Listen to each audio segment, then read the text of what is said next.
to future invoices, you must go to the CFO. That's not relating to procedure, that's not following procedure at all, is it? I did explain to them, SC, and if people feel no, it will be easier if we come through to you while you tell them this, the process in terms of payment. It's a clear process that is clearly defined. Like any other service providers, they follow that processes. There's Priscilla there who works at accounts payable. There's Jethro whom they could engage with. So I find it strange if I must be, within their communication. No, I agree with you that it would be very strange for you to be in the line of communication, but it would be even stranger for the CFO to be in the line of communication, and that's what you suggest to them. Remember, I know this matter because of the CFO, so it will only be ideal for me to refer them back. Then it will be up to the CFO, how does he deal with it? Why would it be appropriate for the CFO to be a gateway for them in relation to future payments? If they manage to see that maybe the CFO intervene for them now they want in future, if they experience this, I must be on board. If I can't help, But why are you sending them to the CFO for future payments? Is that procedure? I outlined the procedure to them. And the procedure does not involve going to the CFO? And it doesn't also involve me, and they still want to insist that I should be, But on you board. say that the CFO is the only gateway. So you're saying to them, don't come to me, come to the CFO. I'm saying to them, if I get a request, maybe in future from the CFO, I might assist them. I might assist. Not a request coming direct from them to me. Well, why would it ever be appropriate for you to assist them on future invoices? I explained that the process to them of future invoices, how they should be followed and so forth. If I find I'm in my section not being unable to assist, or either I get a request from the chief of police to say these companies were not paid, intervene, I will intervene like any other companies that I intervene on. Yes, but that's not what you're saying to them. What you're saying is that the CFO is a gateway. He is the only gateway. The CFO is the only gateway. They must go to the CFO if they want their problem sorted out. They want to work with me. I refuse SC to say I can't be in the middle of them communicating with me. I don't deal SC with service providers. I'm a free runner. I want to run free. I don't want to owe any person any favor nor any other thing. So I said I can't be communicating with them direct on matters of payments. There are people within the section who deals with that. Let them work with them. But why would it be appropriate for the CFO to communicate directly with them? They said the CFO, worked with them with this one, so I should, if they have encounter future challenges, I must work with them. I said, no, that's not the process. I'd rather go back to him. Why do you say them going to the CFO is the protocol? What protocol is that? Because your message says they must go to the CFO, and because he is the only gateway, and you will get an indication from him, and then you say that's the protocol. What protocol is that? They felt so, Commissioner, because they want No, me I'm not asking you what they felt. I'm asking you what you are communicating. Forget what they felt and said to you. You are communicating something to them, and we are reading it together. Yes. Let's not play confused. We are reading it together. You convey in so many words. You say, go back to the CFO where you started. That's what you say. Yes. And then you say, because there is no back door, he is the only gateway, the CFO, and I will only be able to assist if I get an indication from Gumfowethu. And then you conclude protocol must be observed. And indeed, in his communication with Nkosi, with Sergeant Nkosi, the CFO says that is the protocol. So I would like you to explain to us, what is that protocol you are referring to? And where in the city of Tshwane do we find that protocol that you are describing in your WhatsApp message? What document should we ask for that sets out this protocol between you and the CFO? And they want me to come on board and deal with their matter as an individual, as Deputy Chief Dlamini, to work with me directly on these matters. And I'm saying I can't. Maybe let me ask you differently for the last time. They want you to assist them. You say, no, it doesn't work that way. Yes. Okay. You then say to them, you go to the CFO. That's what you tell them. They must go to the CFO where they started. That's your message. Because he is the gateway. And you will only assist if you get an indication from the CFO. And then you say that is the protocol. All of that is your words, is what you have told them. Yes. So, and you know the Tshwane workings better than I could ever know them. So I'm asking you the simple question. You are describing what you say is a protocol. And I'm asking you, what protocol is this? Where in Tshwane do we find it? Who should the commission speak to in Tshwane to get a document that sets out this protocol that you have set out in your WhatsApp message? Either you made it up, there is no such protocol, or indeed this is the protocol. And I would like to know, where do we get this from? Commissioner, the CFO is the financial officer. If they experience difficulties from the Department of Non-Payment or whatsoever, I'm also part of the department. And if they can't win within the department, they must go to the CFO. Because if I did not resolve their problem within the department, they must go to the CFO and deal the matter with him. They can't just come to me and want to work with me directly on matters of their payments. Thank you.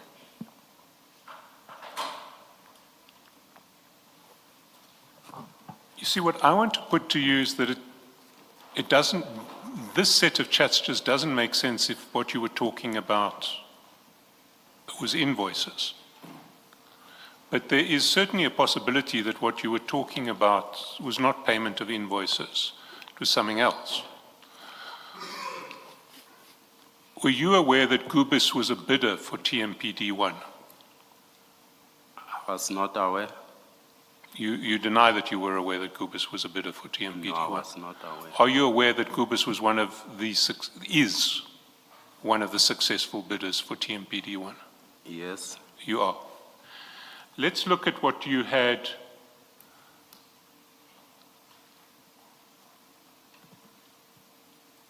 You, Sergeant Nkosi, and the CFO had been discussing 2 days previously. If we go to page, the screenshot of from the CFO's chat that's sent back to you, 526,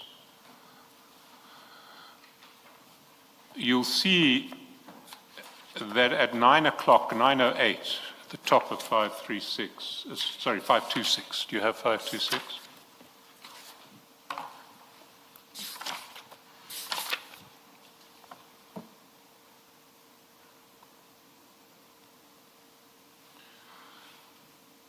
On the 25th at 9:08, Sergeant Nkosi had forwarded to the CFO your messages saying, these are the vehicles for land to be given Kuumfuetu in order of priority, and you'd listed 7 names.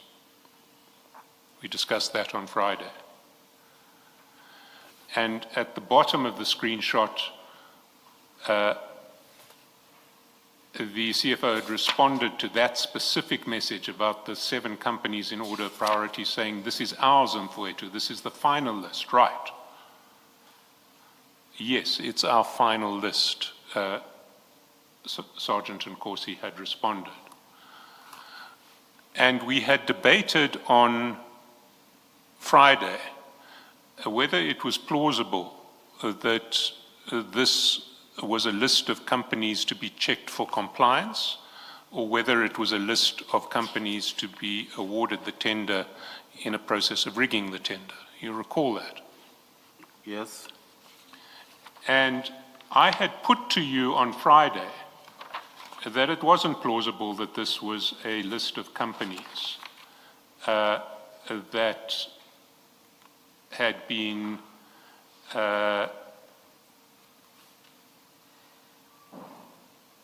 identified by NICO to be checked for compliance by the CFO. I put to you that that was not a plausible version, and we'd had some exchange around that. You recall? Yes. And one of the issues in that exchange was linked to the sequence of the chats. And you'll recall that you had forwarded to Sergeant Nkosi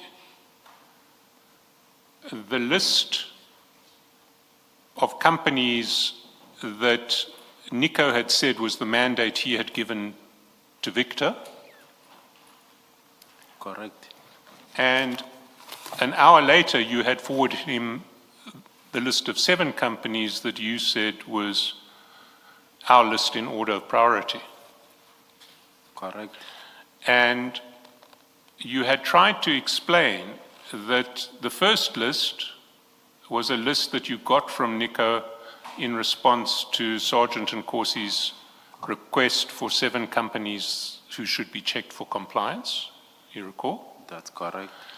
And the second list was a list of 7 different companies that Sergeant Nkosi asked for, because he asked you to check for a list of 7 different companies for compliance, because he didn't like the list that Nico had given you. He wanted another 7. Correct. And I asked you,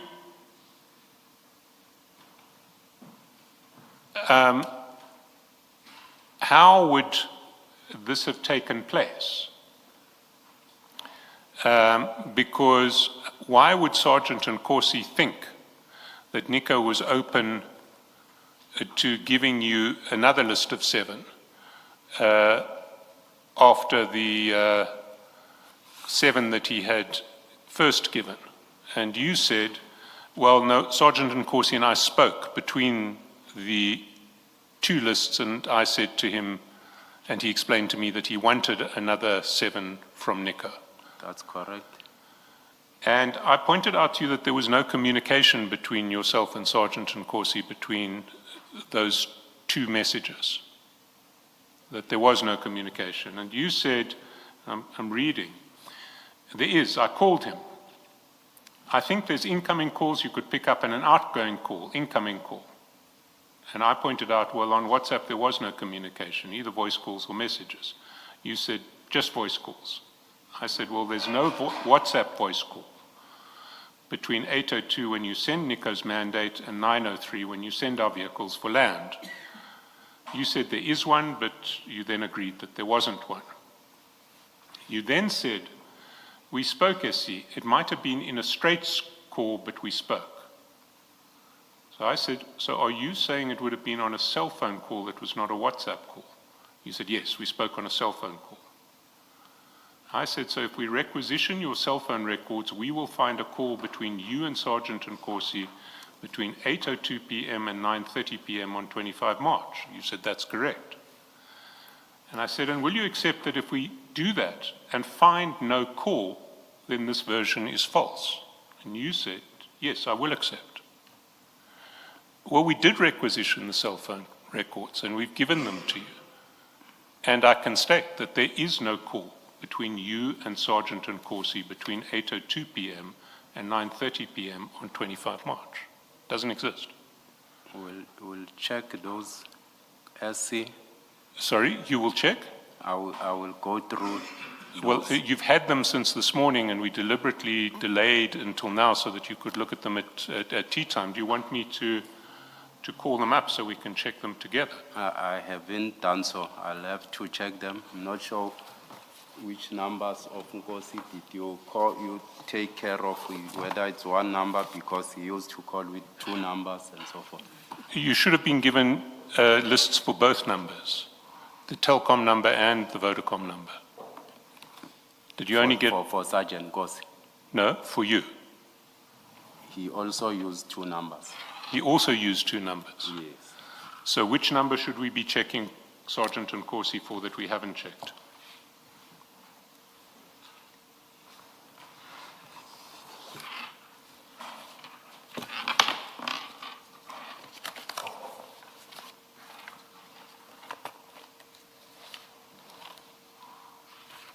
But Deputy Commissioner, whichever number he used, it would reflect on both, on either one of your phones, or both.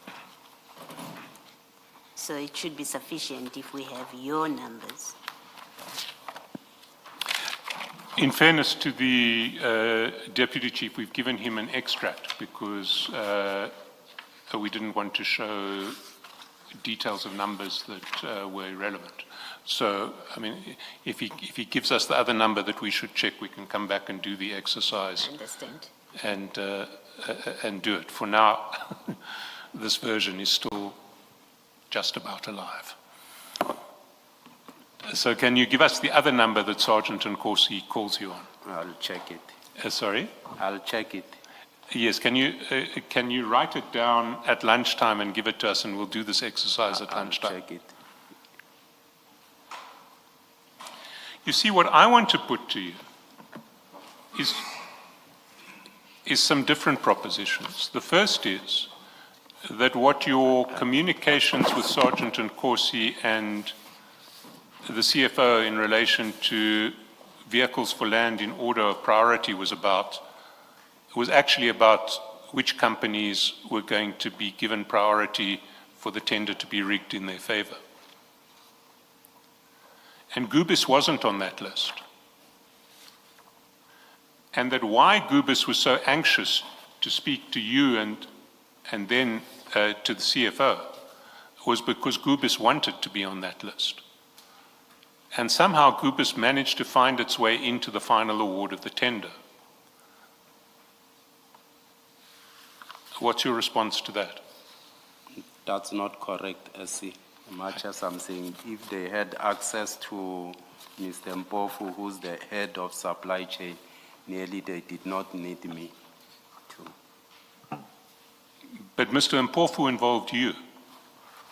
Much as I'm saying, if they had access, Mr. Mpofu and myself, we only spoke about payment. If they had access, they would not have needed me. Mr. Selson, can he respond to the first proposition, which was Gubis is not on either of the three lists? So if you start on 148 of file 3,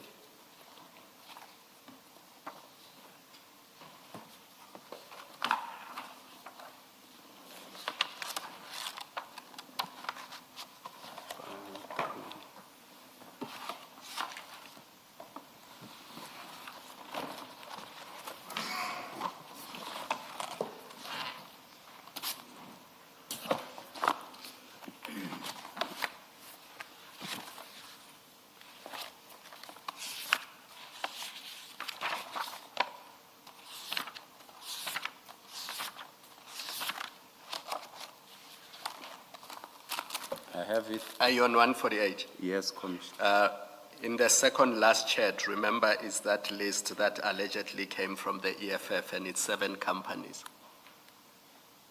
Correct. And then on 176, It is the one that you said was from Nico to Victor.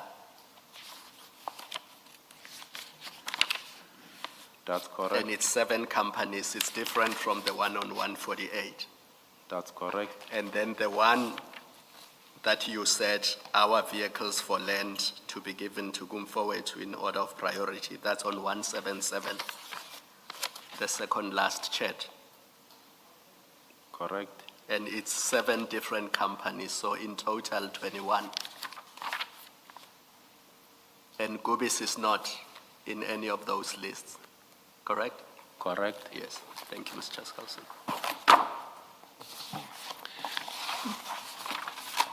Before we leave this topic, I just want to take you to the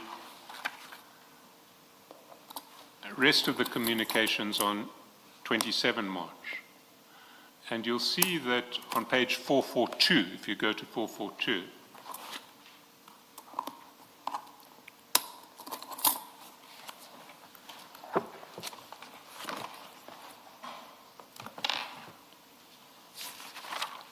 chat number 2 is a Sergeant Nkosi sending you a screenshot of his communications with the CFO. We'll get to it in a minute. Chat number 3 is a voice call from you to Sergeant Nkosi, and we've checked. That voice call lasted 5 minutes and 19 seconds. Chat number 4 is another voice call from you to Sergeant Nkosi, and that one lasted 9 minutes and 43 seconds. So if we look at the screenshot, that's at page 527. You said 442? 442 is where we see it in the chats at 7:55 p.m. But the actual screenshot itself, to look into it, is at page 527. Also at 7:55, you'll see. I'm sorry, SC, you speak about voice calls and so forth, and I don't I suspect, Mr. Chaskalson, he was not with us when you started on this page on 442. If you can so please- if let's go back to 442 and I'll take you through them. You see the screenshot at 7:55, chat number 2. Yes, Chat number 3 is a voice call from you. chat number 3 is a voice call. That voice call we have checked lasted 5 minutes and 19 seconds. Chat number 4 is an... You said SC incoming a WhatsApp messages. How does it? You say it's a voice call. It's incoming for Sergeant Nkosi. So the chats on anything that comes from the left-hand side of the page is sent by you.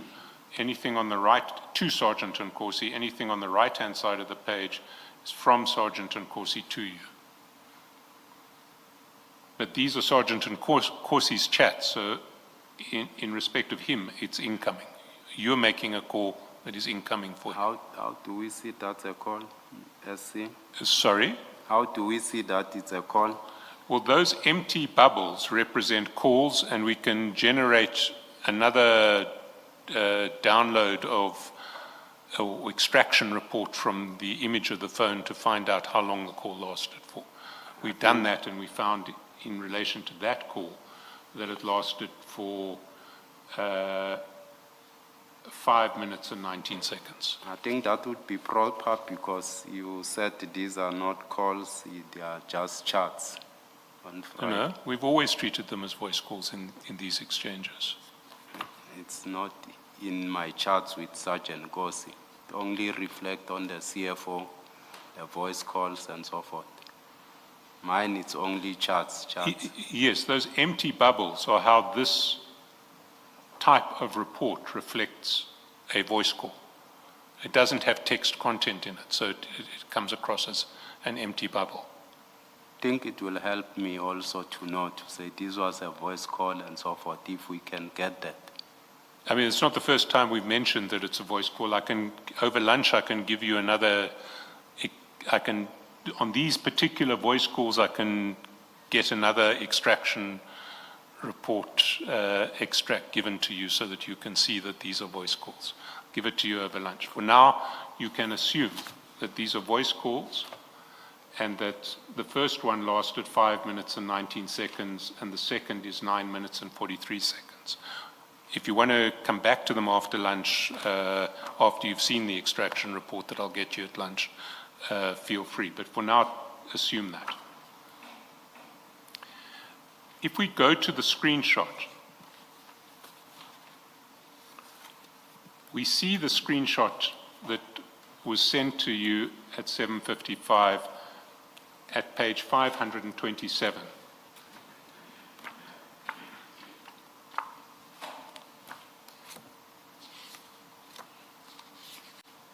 And it's a screenshot of Sergeant Nkosi's communications with the CFO.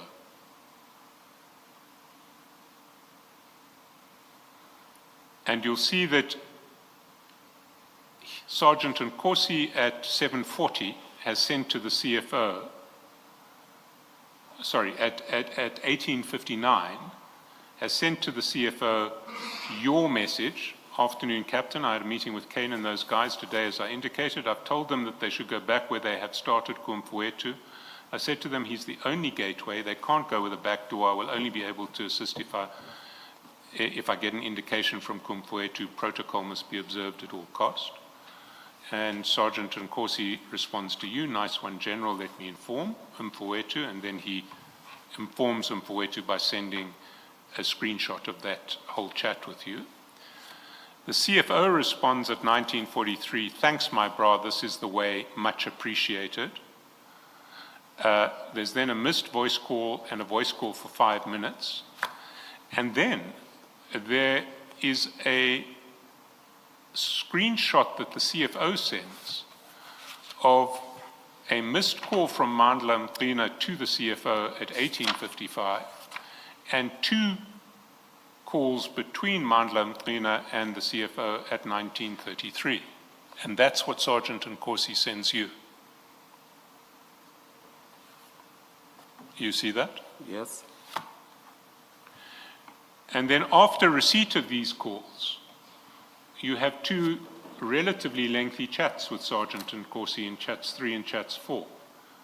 5 minutes, 19 seconds, and 9 minutes, 43 seconds.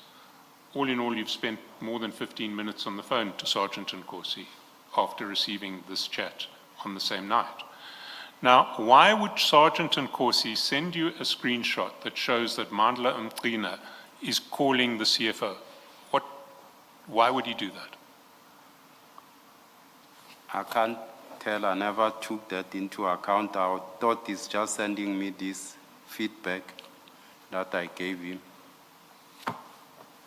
Sorry, he's just, you thought this was just feedback. You thought it was completely coincidental that it ends with a series of calls from Mandla Mqina to the CFO. Yes, I never even took that into account of Mandla Mqina because I never met with Mandla Mqina. And you spoke to Sergeant Nkosi after receiving this screenshot. Do you recall what you spoke to Sergeant Nkosi about? No, I can't recall.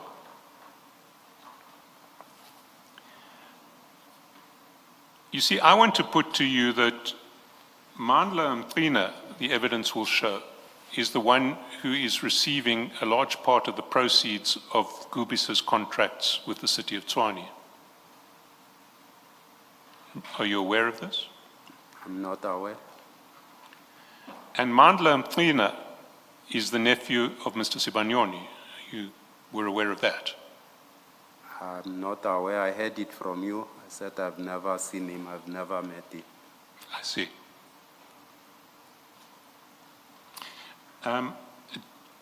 Chair, I'm about to move on to a different topic, and it's a few minutes before 1.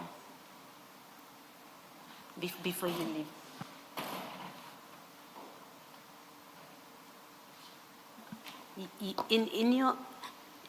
Deputy Commissioner, in your earlier discussion with Mr. Chaskalson about the purpose of your meetings with Gubis, being that Gubis was initially not on the list of companies to be awarded or recommended for appointment, and later on they end up on the list. And that's what the real purpose of those meetings and engagement was. You answered that they didn't need you for that because they already had Kane, they had access to Kane. You remember that evidence? Yes, I said, Commissioner, if really it was about them getting appointment, Kane is the head of supply chain, they have direct contact with the CFO, why would they need me to assist them? Can I suggest that they knew of your contact with the CFO and Sergeant Nkosi? They knew that triangle, that you have access to the CFO and you have a way of resolving things and agreeing things with the CFO, and that's why they would have, I want to suggest that as a possible explanation, that it's because they knew of your proximity through Sergeant Nkosi and your dealings through Sergeant Nkosi with the CFO, and they would have wanted to, and they would have had those engagements with you about being awarded the tender on that basis. That's not correct. That's not correct. Okay. It's my suggestion to you that in fact that's probably what was happening. That's not correct. That's Thank not you. true. Thank you. Can I just ask a follow-up question? You said in response to Commissioner Baloy that they have direct contact with the CFO. I got their complaint of payment from the CFO. So he indicated also here that Mr. Madlanga called him. So Gubis wouldn't go to you if they wanted to rig a tender, they would go to the CFO, you're suggesting? I'm not suggesting that they wanted to rig a tender, they'll go to the CFO. I'm saying they had contact of the CFO to speak to. Why was it relevant then to mention the CFO in that context? Why was it relevant to say that they have direct contact with the CFO? I just wanted to express to you that I had no role with Gubis, no whatsoever, to be in a position even to assist them. But they had been trying to reach you and to get you to do something which you treated as the function of the CFO, was the preserve of the CFO. Protocol demanded that the CFO was the only gateway. It was around payment, SC, and that was all about it. We've been there. I want to put to you that whatever it was about, it's extremely implausible that it was about payment of invoices. That's not true, what you are saying. We can leave it here for now. Let's adjourn and resume at 2 p.m.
Good afternoon.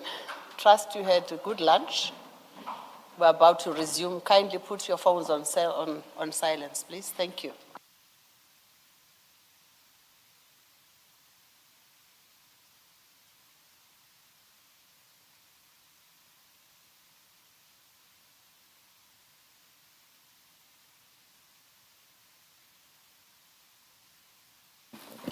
Yes, Mr. Chaskalson. Thank you, Chair. We undertook to revert to Deputy Chief Dlamini on two issues over lunch. The one was the more detailed report of the extract of the cell phone calls to show that the empty bubbles on the on the evening of, I think it was the 27th of March, were calls, and that we have done.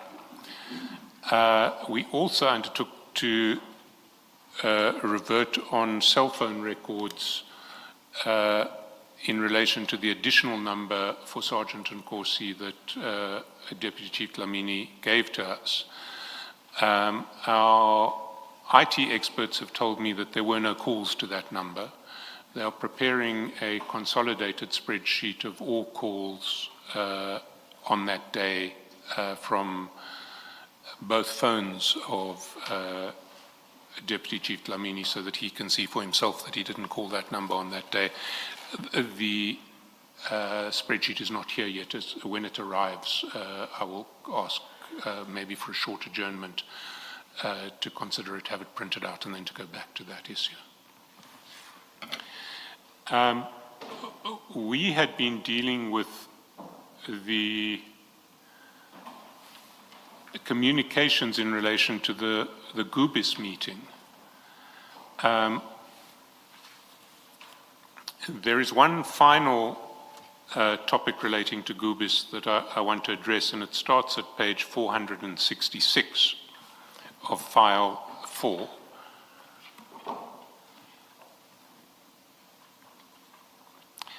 And there, Deputy Chief, in chat number 3, you will see that at 10:12 a.m., Sergeant Nkosi sent to you a document called Termination Letter COT Ad Hoc. And the letter that document is at page 566, and it's a letter from Deputy Chief Spitz terminating the provision of services by Gubis at a range of sites in Tshwane. If you go to 566, you'll see that letter.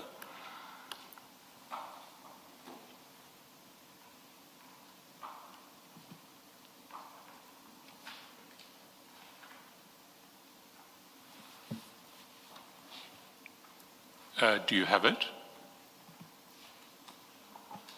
Yes, I do. I see. Why did Sergeant Nkosi send you this letter?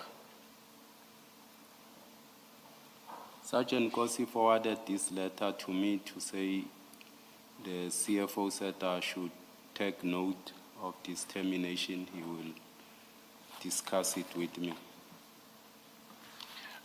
To take note of the termination and to discuss it with him. Correct. And did you then have a discussion with the CFO? Later on, yes, we did discuss. And did you meet in person, or did you have a call? I think I'm not sure if he called me, because I think he requested the numbers from Sergeant Nkosi and called me around this. And what was the discussion that he wanted to have in that regard? It was around year-end financial year, regarding to ensure that we accrue accordingly the invoices of the previous financial year, so that we don't sit with outstanding invoices which were not accrued accordingly in the financial statements of the city. But why was the termination letter relevant to that? To take note, to say these services have been terminated, we need to ensure that there's a mop-up plan in terms of ensuring that there are no outstanding invoices.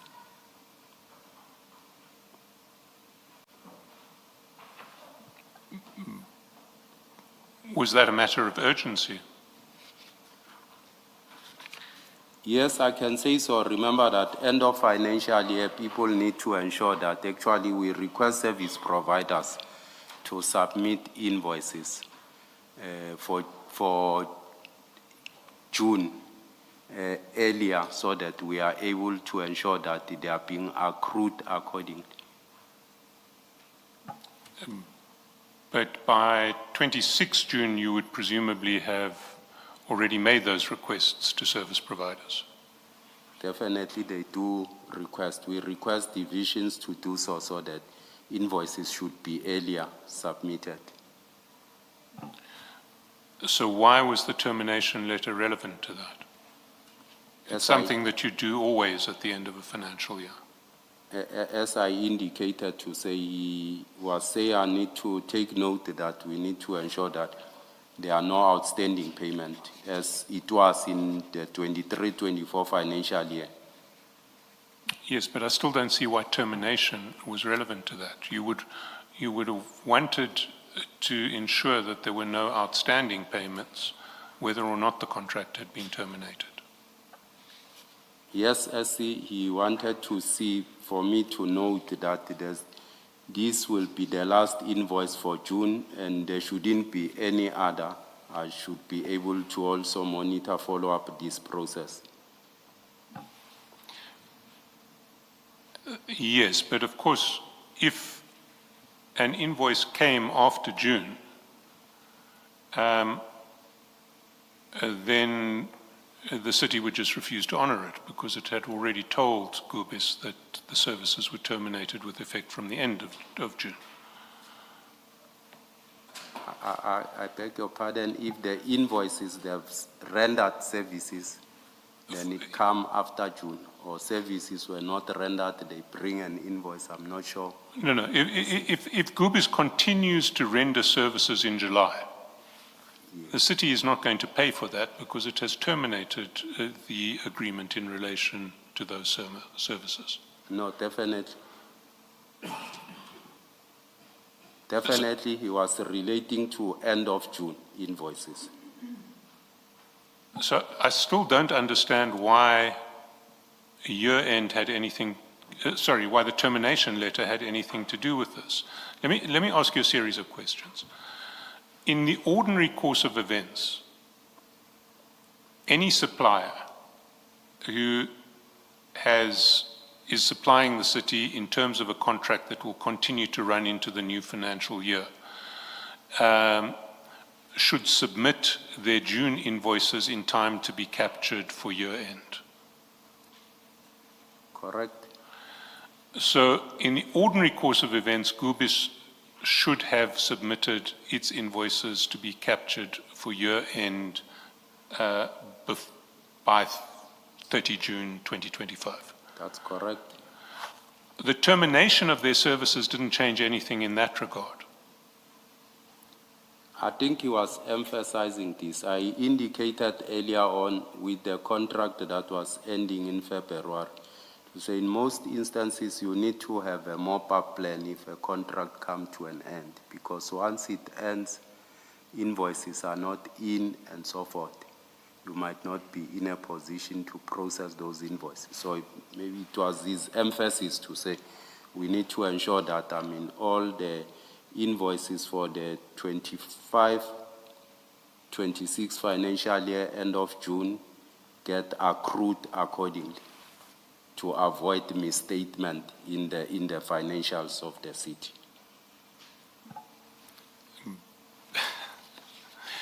You see, we've heard this version from the CFO, that it had to do with financial year end, which was somehow made more complicated by the termination letter.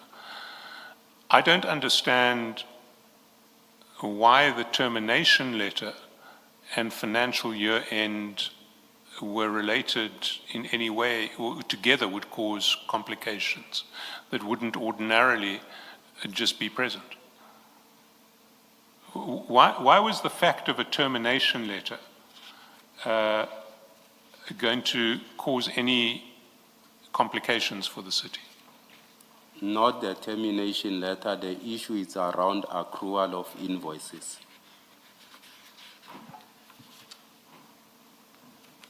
Accrual of invoices for the 24-25 financial year. Correct? But in any situation, whether or not the contract has been terminated, you need to ensure that the accrual of invoices is properly addressed at the end of the financial year, or in relation to the end of the financial year. Correct, but you can't just assume. We have seen it that there was an invoice which was not accrued according.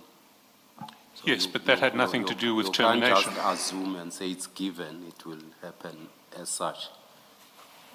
But that had nothing to do with termination. It was just an emphasis, as I indicated.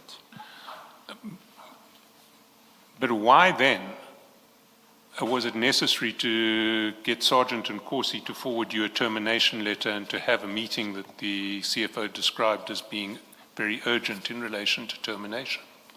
As I indicated earlier on, to say the CFO might have found it easy for him to use Sergeant Corsi, and I couldn't, be held responsible for the CFO. Yes, I don't want to go down that road again, but why was it necessary? Why was there any urgency to bring the termination to your attention? Because the CFO suggested that it was very urgent for you to be made aware of the termination. As I indicated earlier on, to say he said I need to ensure that invoices get accrued accordingly. There's a mop-up plan in terms of the ad hoc services that we don't see ourselves having outstanding payments in the new financial year. Yes, but would you agree that that is a problem that you face in relation to all contracts, whether they've been terminated at the end of the financial year or whether they are going into the new financial year? Correct, SC. So that doesn't explain why it was so urgent to alert you to the termination. Did you see any urgency to which the termination was relevant?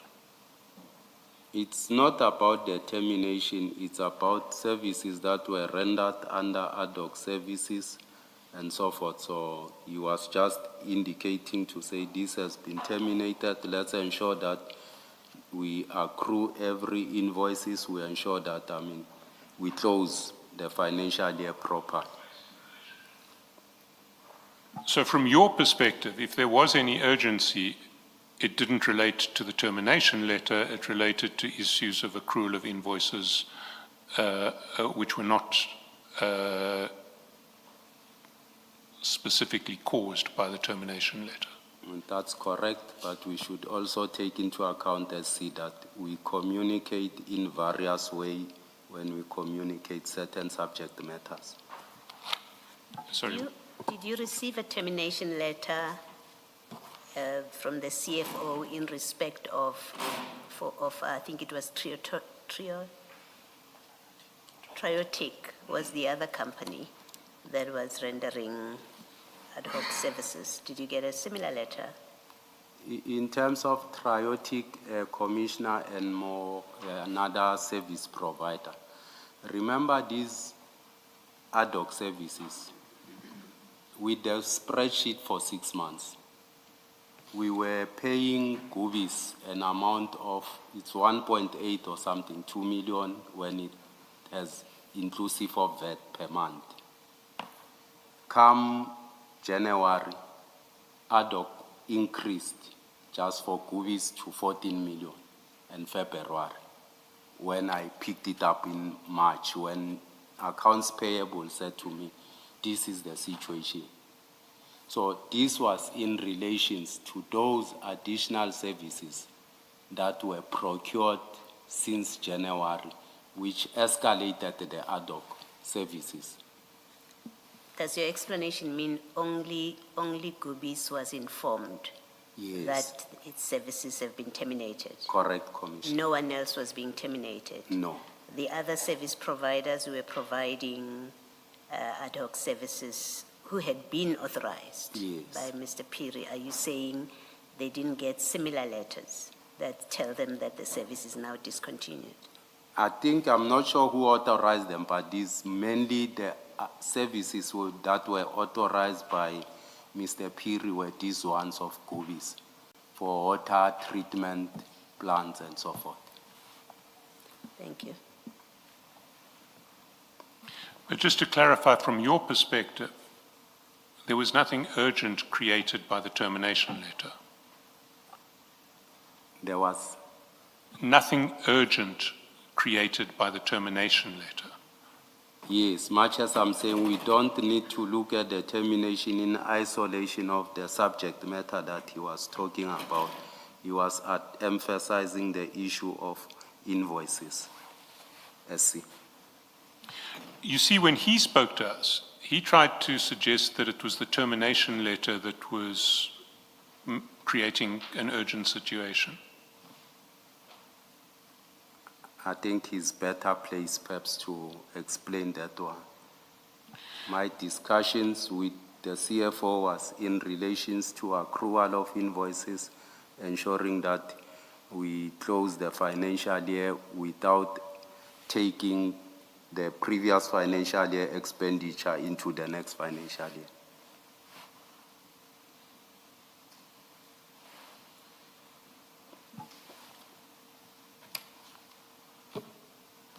Can I then take you to a chat on page 400, page 421, file 4.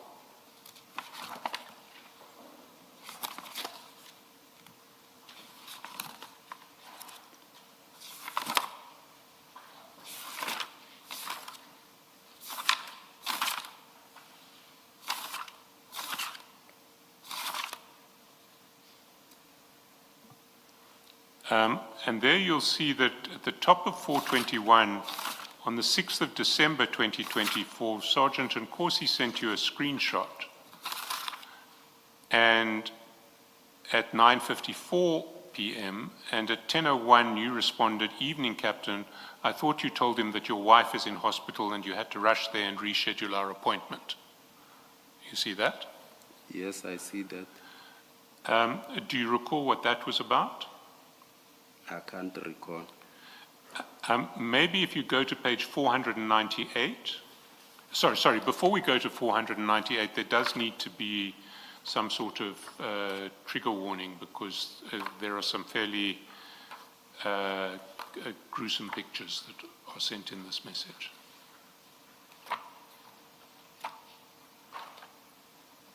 You said it's page 498. 498. Let's just have a look before.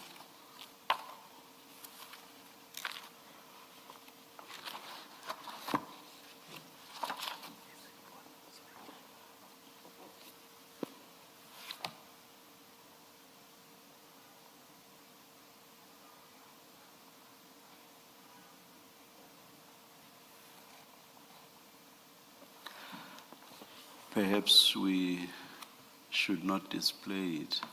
Yes, that may be Pictures the are easiest just way. too gruesome, yeah. Do you see the picture at 498? Correct? Do you know what that picture, well, it depicts some bodies, but do you know what scene it relates to? I don't know what scene it relates to. Did Sergeant Nkosi not explain to you what scene it related to?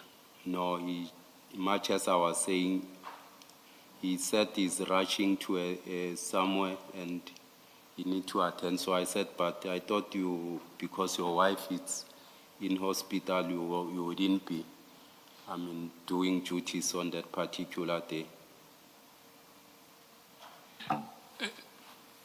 Yes, but your response, at the bottom of the message, says, "My broer," and this is from the sender of the message, someone who Sergeant Nkosi saves as Ngwato advocate. Do you know who Ngwato advocate is? Yes, Who is it? it's Sergeant Nkosi's advocate. And have you had meetings with him before? No. The only time I think I was booking for a couple's event at his place. I think we're supposed to go and view the venue with Sergeant Nkosi. Is that the place at Hartbeespoort Down? Yes, So it's in fact his attorney, not his advocate. it's an. Mr. Ngwato, who has the place at, Yes. is his attorney. Well, at the bottom of that message, Mr. Ngwato writes, "My brewer, any update of number one?" And that seems to be what you are responding to at 6 minutes, at 10:01 on page 421, where you say, "Evening, Captain, I thought you told him your wife is in hospital and you had to rush there and reschedule our appointment." Yes, So who was number one? I don't know who's number one. But then why did you respond, "I thought you told him that your wife is in hospital and you had to rush there and reschedule our appointment"? Much as I'm saying to say we were supposed either to view that venue because we wanted to use it for couple seminar in RTPS. And his wife was also sick. Much as I'm saying, he rescheduled our appointment because he wanted to rush to the hospital. That's what I was indicating. So did you understand that the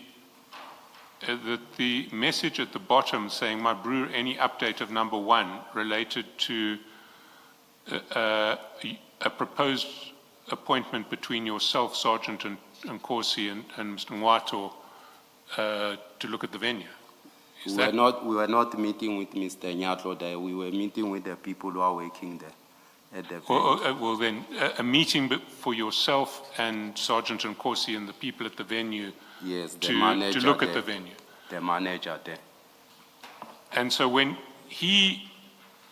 when the message refers to any update of number one, then it seems to be referring to you as number one. No, Well, who is it referring to as number one? I don't know. But you responded in relation to a meeting that you had planned with Sergeant Nkosi to go and look at Mr. Ngwato's venue. It's two separate incidents, I think. Here he was telling me about this, either he's rushing somewhere. He was, I'm not sure it's a screenshot that he was also showing the advocate to say either he's rushing somewhere there. And while he had initially an arrangement with me to take me to view that venue there, but he also had his wife in hospital.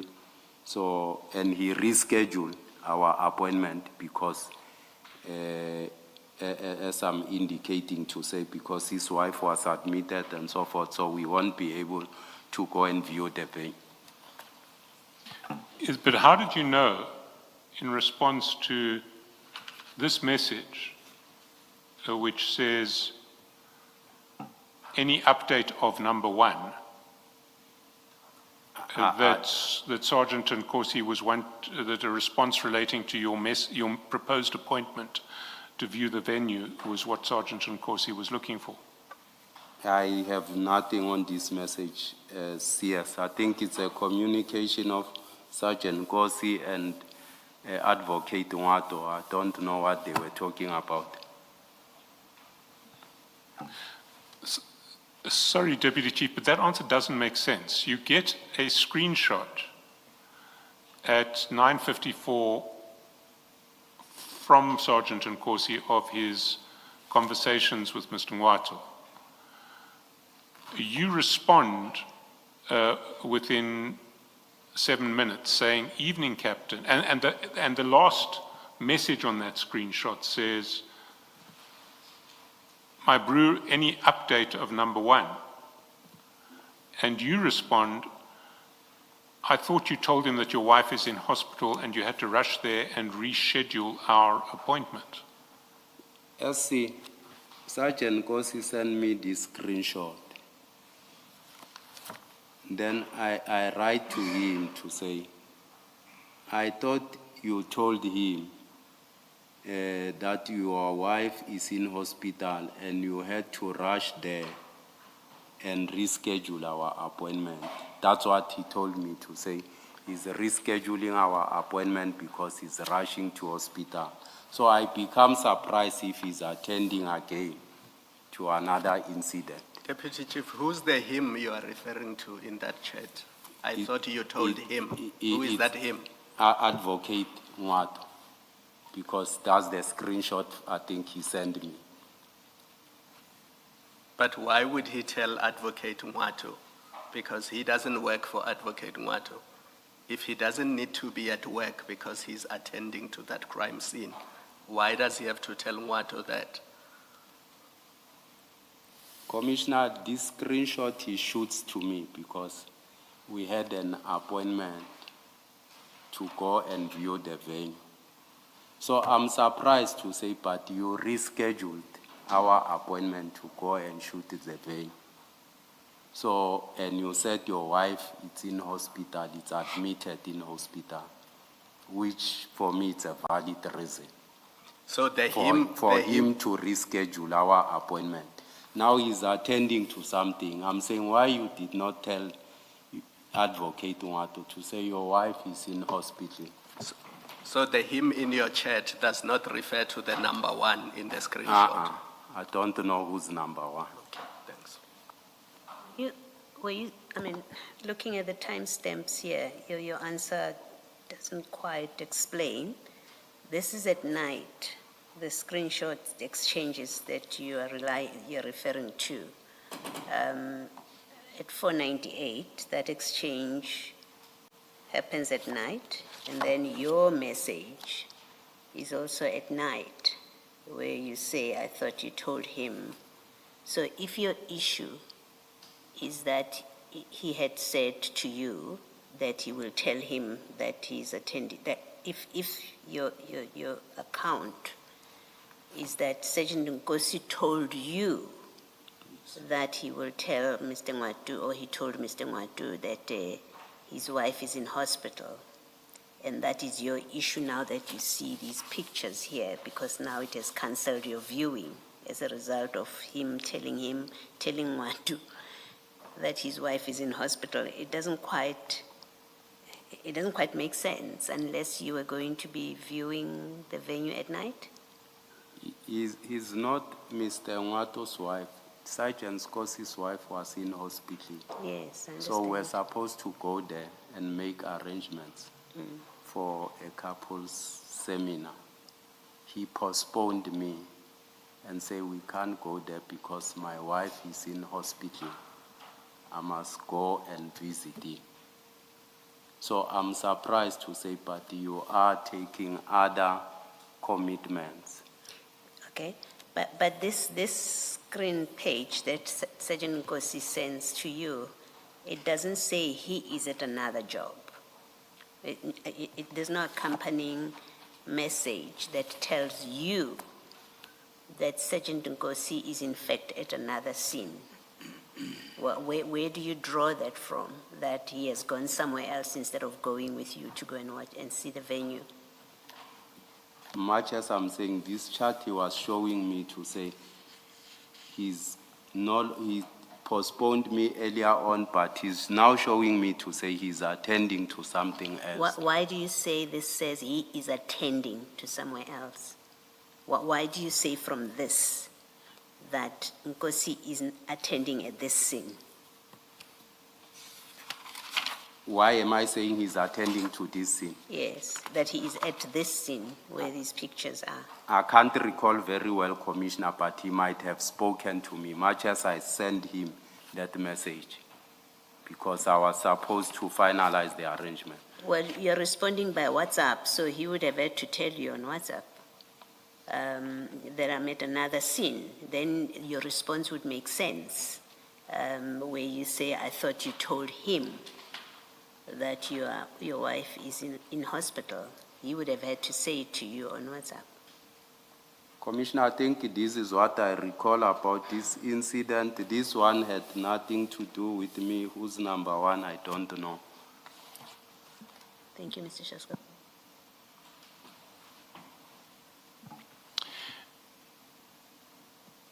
Can I take you to a different issue? It is file 4, page 479.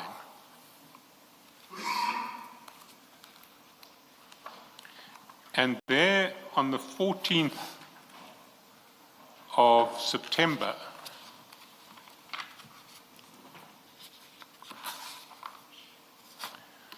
Sergeant Nkosi sends you a series of receipts from applicants to be trainees in the TMPD. Starting from chat number 7, and you'll see those receipts in the annexes from page 571.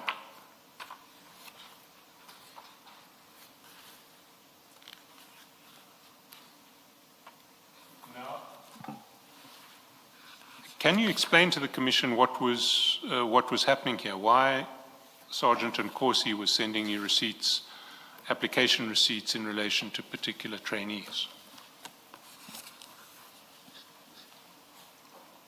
As I indicated previously to say, the application receipts that Sergeant Nkosi have sent me, I received quite a lot of them from various people. Family, colleagues, friends, and so forth, to say, perhaps can you assist with this, with the hope of securing employment in the city. So I received quite a lot of them. Does employment relations and appointments fall within any of your responsibilities in your position at the city?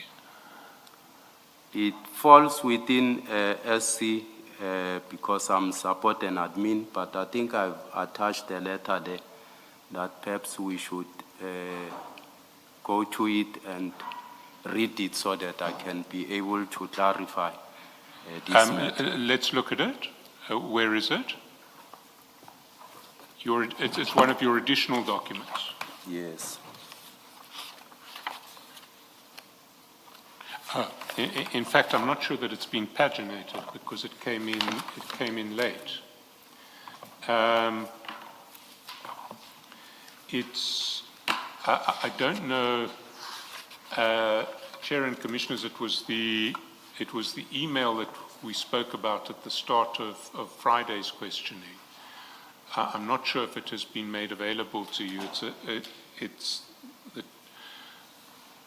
The covering email is from Deputy Chief Dlamini and is dated 20 April 2026.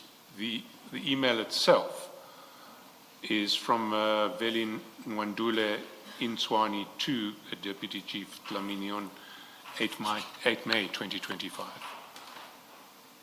Do you have it?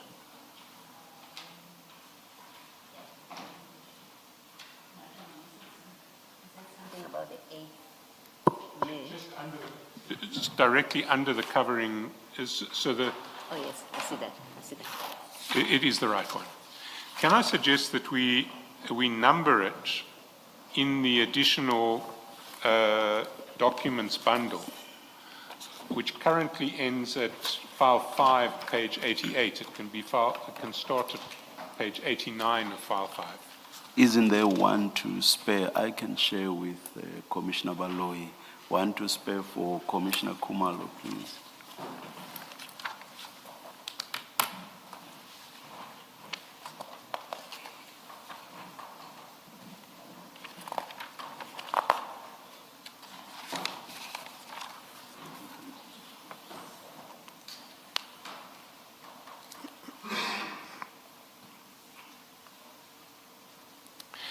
Are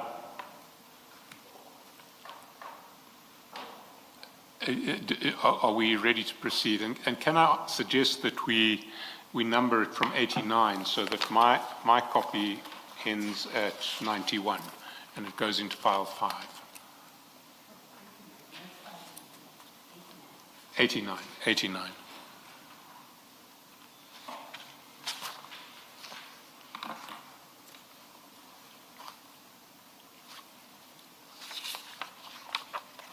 And may the attorneys please make sure that our files are what they should be at the end of the day.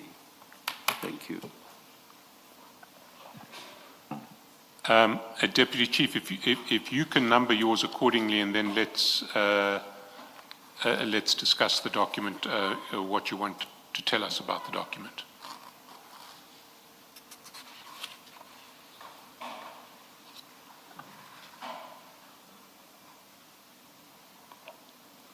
Yes, I've numbered it, I see.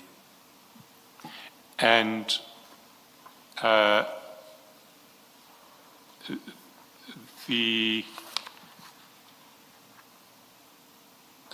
can you tell us what you want us to take note of in the document? SC, I want you to take note of, to say the structure might be speaking something else, but in essence, practicality, it's not what is happening at the workplace. So this is a typical example. It's not only relating to HR matters, but it also relates to many aspects within my division. It will be internal affairs and so forth, but I'll take you through just to understand so that you can have, a background around these matters of my involvement and so forth on HR-related matters. Please do. It's just that I'm not sure what you want to emphasize here. So the floor is yours. If we go to page 90, you'll realize that I'm making request here from my office to the director who wrote this email to say, as discussed during your telephonic conversation. So you're at the foot of page 90. Page 90. And that's the email from Iris Ngubeni to Yes. Velian Ndwandule. Yes.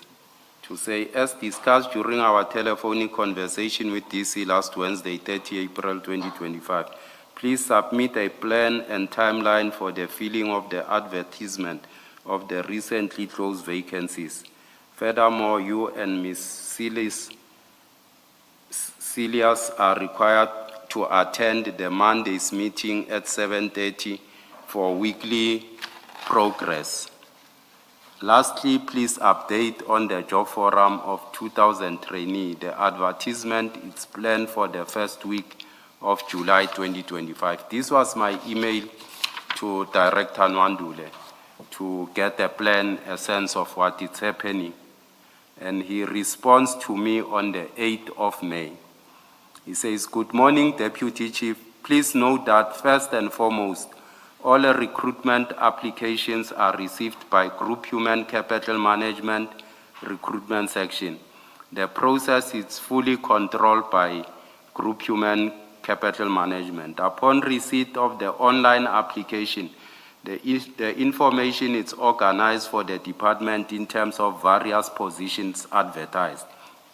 In an effort to structure a proper way forward, I engaged with Nadia Silas on 6 May 2025 regarding a need for us to have a session where we need to finalize plans, wherein she stated categorically clear that she will only be communicating with the Chief of Police regarding recruitments, and she was instructed not to engage any other person in the department. Even though I made it clear to her that I am the director must and cannot be left out at all, she made it clear that she was instructed by the Office of the Chief and will brief the Chief on regular basis via WhatsApp.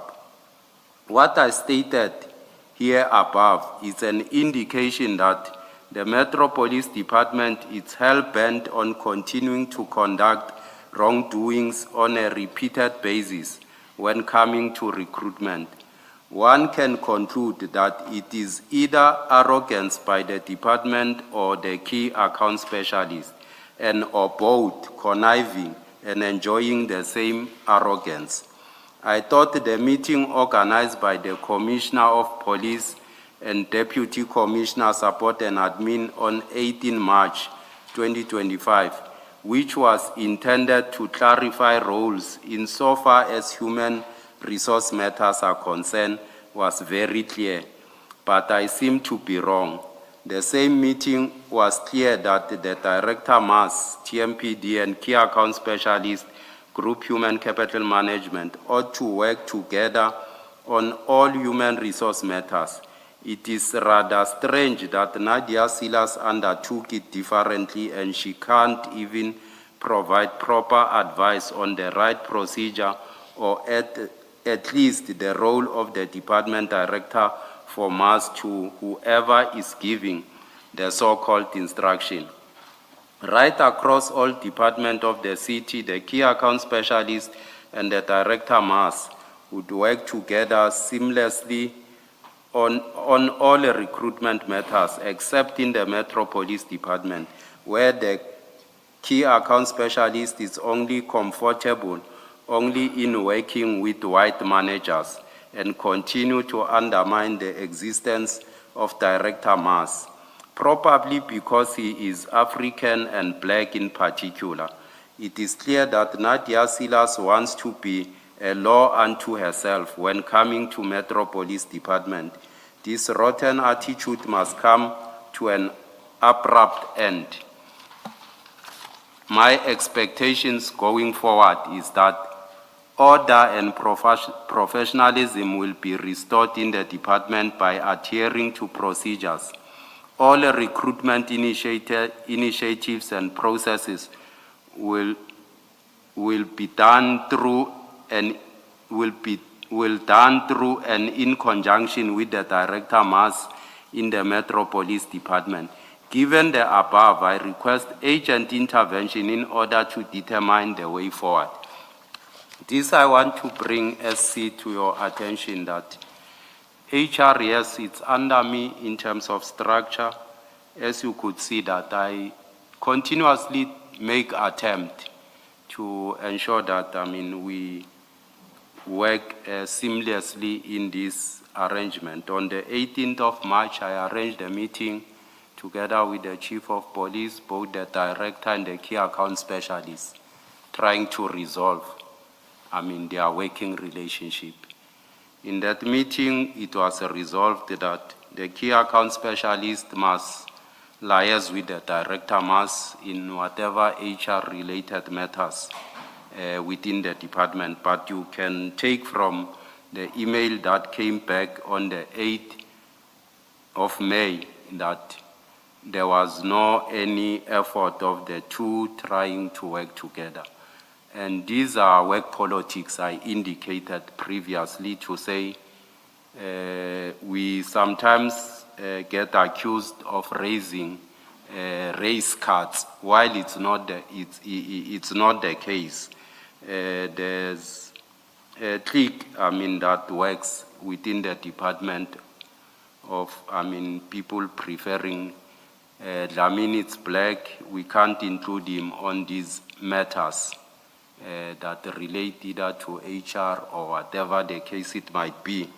He'll prefer to work with DC Police on any other matter that relate to HR. Much as DC Police, when he came here, it was clear that he's attending arbitrations and so forth, which are all, related, coming from grievances and so forth, which get run by Director Nwandu, who must go to step 3. But because of these, matters that he raised here, the status quo is such that DC Police will continue doing arbitrations and so forth. I'll only come at the tail end if there's an enforcement order that they are attaching the city's assets.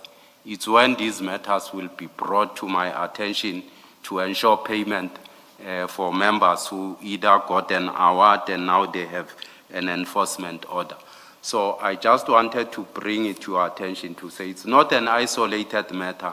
It same applies with internal affairs. It's there in the structure reporting to Dlamini. But Director Minar will be called to the office not to inform DC Dlamini. I don't attend consequence management meeting. And these are some of the things that are happening. So my involvement on HR matters, it will be when there's an advert, I get inquiries from members of the public, either communities, to say, is it perhaps a bogus advert or not? Confirm if this is a real advert or whatever the case it might be. That's what I will confirm. No, it's a real advert. It's from the city. Some officials will send me the receipt. You see, Sergeant Kosi has sent me to say either my daughter applied, can you assist, and so forth. I give them information. Most instances, it will be when the recruitment process is on course, either some receive, SMSs to come and do physical exercise. You'll get a lot of inquiries and calls to say, my child was not called and so forth. Will they be afforded an opportunity? I'll just inquire from HR, they'll inform me to say they are calling them on batches and so forth. For instance, typical example, with the 200 trainee, I'll appoint people to say, Nadia, you liaise with this superintendent and this one. They will change them and put, white people to say, Nadia, you select white people, you'll work with these people only on this matter and ensure that Dlamini doesn't get information in this regard. So it's a cabal that it's run in the department. And on HR matters, truly speaking, SC, that's basically my involvement. I receive these things of inquiries within people, various people. I assist them with information and so forth. So I just wanted to bring this to the attention of the commission to say there's no way I will influence a recruitment process because the panel get appointed by the chief of police in conjunction with Ms. Silas and Mr. Boles, who decide who sits on the panel and so forth, who does what, and all those kind of things. Well, let me clarify some issues. You have a role in relation to appointments within the TMPD. That's correct. Do you have a role in relation to appointments outside the TMPD? No.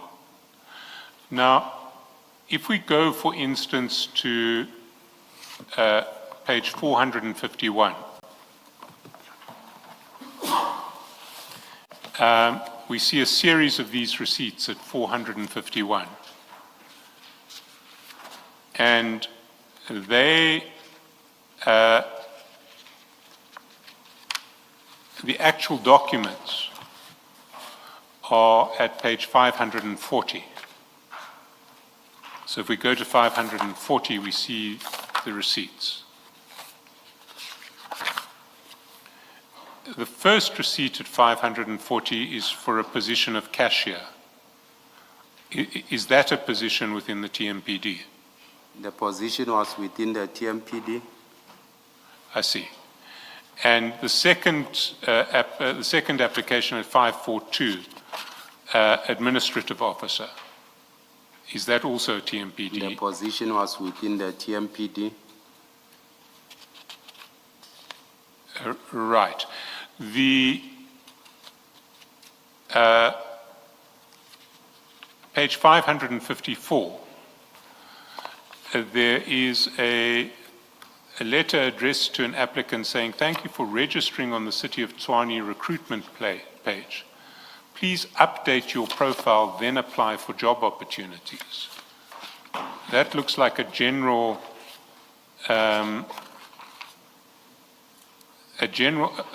letter for someone whose profile needs to be updated? What do we have in 544. 544? 44. Do you see it? I see, the city has introduced the online applications in the city. And most of these youngsters, and they are not, aware that once you go on the online, application website to apply, it requires you to create a job profile first. And some people will take these as applications because they are not, fully vested with the system. How does it work?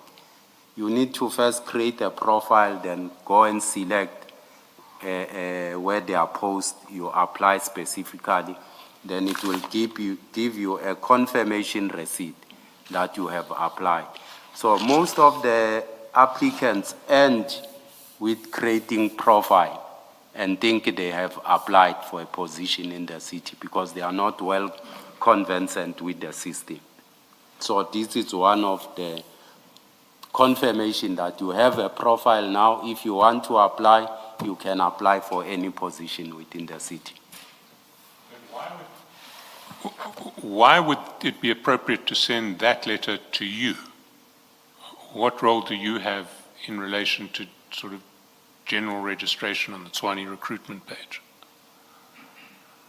SC, you'll realize that he sent this and say he has applied. I said, I advise, it's not an application. He only created a profile. He must go back to the system and apply. And take, for example, 540, the cashier who you say was applying for a post in TMPD. What did you do with this application, or this receipt of application? Much as I indicated to say, I receive a lot from various people with the hope that they will either get assistance to secure employment or whatever the case it might be. Taking into account, the rate of unemployment, people are disparate, they go all out. Even if it's not positions in the department, for the mere fact that you work in the city, people think you might have a way and so forth. They'll send you this, confirmation to say, my daughter or my son has applied. Is there a way to assist? You'll receive quite a number of them. You see, you received this from Sergeant Nkosi, these letters. In the light of your explanation, does it mean you understood it as him hoping that you would be able to assist these people, hoping and maybe even expecting that you would be able to help these people obtain employment? Correct, Commissioner. Thank you. Did you explain to him that you couldn't do that? I do explain SC to a lot of them, even to him, to say if they want to be Metro Police officers, they need to be able to be fit, be in a position to run 2.5, do obstacle crossing and so forth, and pass all the steps. No, I understand that, but did you explain to him that you can't ease the way for certain applications? You can't help someone get appointed? I did, and much as you'll realize that not even a single candidate on all these applications was successful. Some of them could not do at the physical evaluations and so forth. You see, what seems odd is that if you did explain to Sergeant Nkosi that you couldn't assist, why did he keep on sending these to you? Because he sends them to you over a fairly lengthy period. We see the first batch are on page 451. and that is the 6th of May.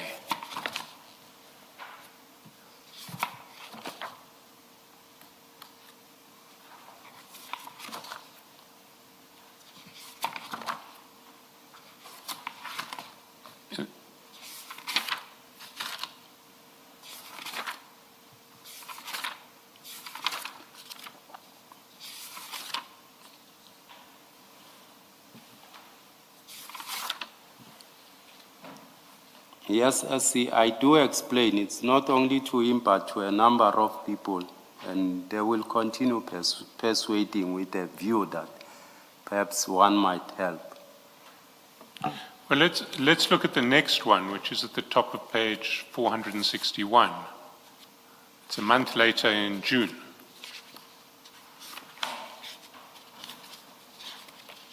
And Sergeant Nkosi says to you in chat 2, "Morning, my General. This one is General Shabiri's daughter. She graduated in 2002. Since then, no employment." And he says, please, let's make a plan. Did you explain to him that you couldn't make a plan? I did, to say he need to ensure that he's able to go through the entire processes, the evaluations. If he's successful, then they'll be able to call her for interviews. But you explained to him that you don't play any controlling role in that process, that they have to go through the correct process. I do, SC.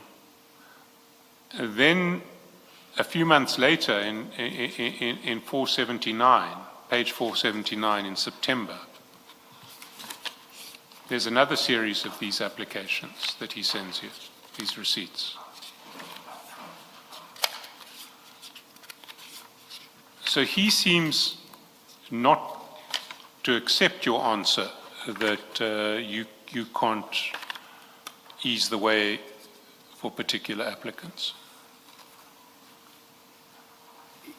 It's a lot of them, SC, that you'll explain to them. They'll continue persuading to say, perhaps there might be a way.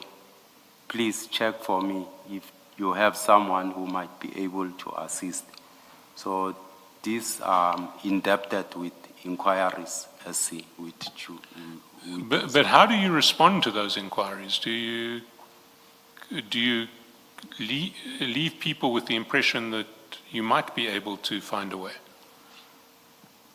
I don't create any impression, SC, even from my close friends or close family members. I tell them to say, if you want an opportunity, you need to follow the due processes. Let your child, my sister, be able to run, follow the due processes. And yet Sergeant Nkosi keeps on coming back to you with lists of applicants. What is he asking from you? It's not only him, SC. I'll give you a classical, example. One of my sister's son went, he ran, he was able to do the obstacle crossings and so forth.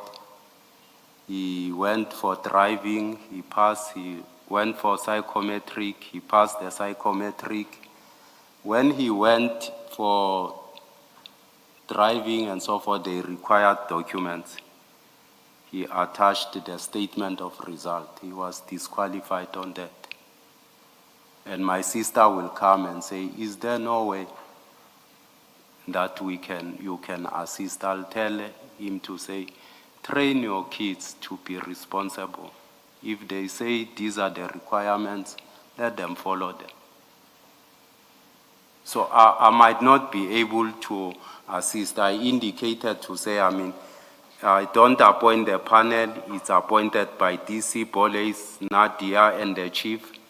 I can only assist with inquiries. Deputy Commissioner, he says to you in that message, this is General Shibiri's. suggesting you know General Shibiri. I don't know him. I've never seen him. It was for the first, he suggested it's General Shiburi, and I don't know who's General Shiburi. I only It's saw him. Shibiri. Yes, I only saw him for the first time when he came to the commission. I've You never didn't seen. ask him who is that? I felt it's not necessary, Commissioner, for me to ask him. Do you know why he would assume you know who General Shibiri is? I mean, it's quite important that he mentions He mentioned the general. the name of the parent. Do you know why he would assume that you would know who it is and why it would matter to you? I think he assumed I know General Shibiri, and for the mere fact to say he says it's general, maybe there might be something that I might do. Thank you.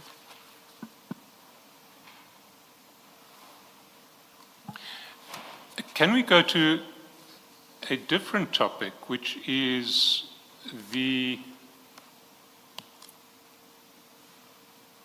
chats on, I've just lost my reference, bear with me for a minute, the chats on page 467.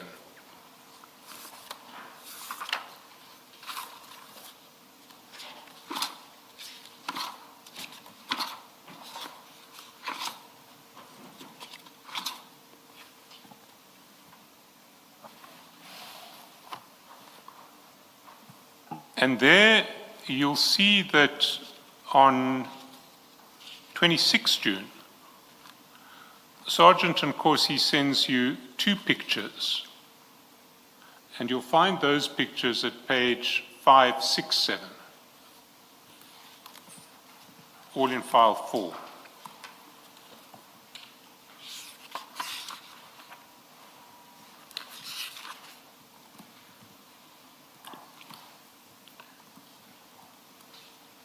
And so if you go down 567, 568, 569, and then we'll get to 570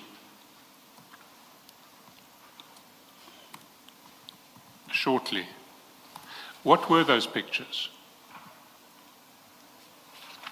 I think he shared these pictures with me because I did not know what is happening. We spoke and he told me to say it's General Kumalo who was arrested and so forth.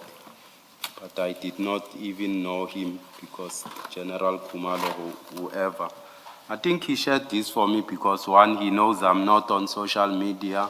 Secondly, I'm not watching any TV, no, the news or whatsoever. I think he likes sharing information with me on those bases. This is not social media information. These are private photographs of people being taken into a court. Are you aware of that? I'm not aware. I wouldn't know SC where he got it, but as I indicate to say, I'm not on social media, don't watch TV, nor follow, these things in most instances. What did he tell you about these?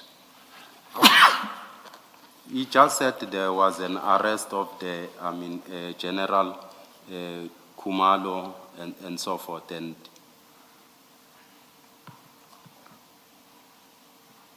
did he explain why he thought you might be interested in these? He never explained it to me because I never asked him further because I never took interest on it.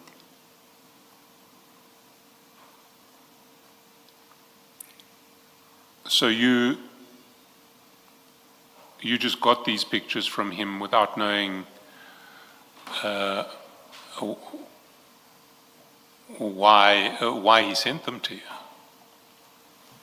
Much as I'm saying, he was just sharing with me to say there was this arrest and so forth, that people were arrested at OR Tambo and so forth, General Kumalo and so forth. So I said, what's happening now? Why are they arrested? He said, I don't know, he'll let me know, but I never followed up in that thing.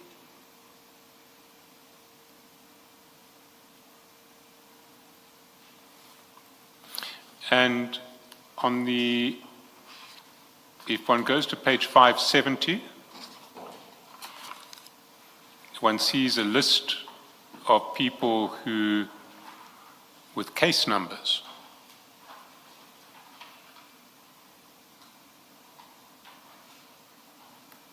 And SAP 14 numbers, occurrence book numbers. You see that? I see it. What was this?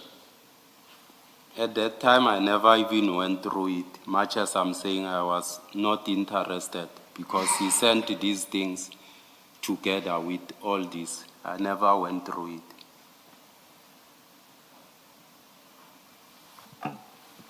All right. I think, Deputy Chief,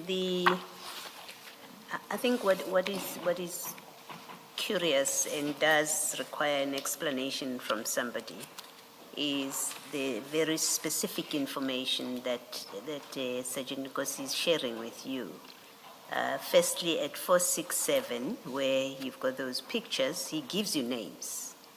On the face of it, at least according to me, it suggests that these names must mean something to you. This is not just a sharing of what's on social media. He gives you names of people that have been arrested. At 467, he says General Gabela. He says Brigadier Madondo, and then there's General Kumalo. So there must be a significance to him mentioning the names. And then when you then turn to that page 570, which is the contents of a diary with names and case numbers, it's difficult to accept at face value that these had no significance for you. At the very least, one would expect you would have asked, why are you sending me these things? If you didn't know, you would have said, why are you sharing the diary with me? Who are these people that you have listed, Gabela, Madondo? Who are these people? Unless you tell us that, well, I always knew who Gabela is. I knew who Madondo is. I knew who Kumalo is. And so when he sent me those names, it made sense why he would just give me the names. You've just said you know nothing about this. Commissioner, to be honest, I did not take interest. I don't follow, Commissioner, the news of SAPS a lot or any news. I did not, know them. Much as I asked him later to say what is happening, and he said General Kumalo was arrested coming from OR and all those kind of things. I never followed up. The chart at 475, I never took interest to go who are the names and so forth, because for me, it was of significant importance. It was not of significant importance to me. Yeah, you see, but more the reason, from what you're saying, more the reason why there has to be a better explanation why he would have sent you this. You say you don't take any interest in subs matters. So on that account, Sergeant Nkosi woke up one morning on a topic that you have absolutely no interest in, decided to share with you information about who has been arrested, the names, that you say, I actually have no interest in that. But perhaps more importantly, certainly more importantly, he shares the contents of a diary which has people's names, case numbers, and OB numbers. That's not random information that you share with someone who's just interested about something that was in the paper. It's something that you share with the expectation that the person you're sending this to has an interest in receiving this, or would be interested to receive this kind of information. I did not, Commissioner. At that time, I never took interest in this. Thank you.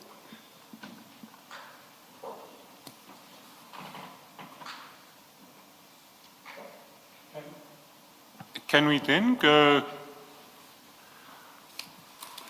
to page 471?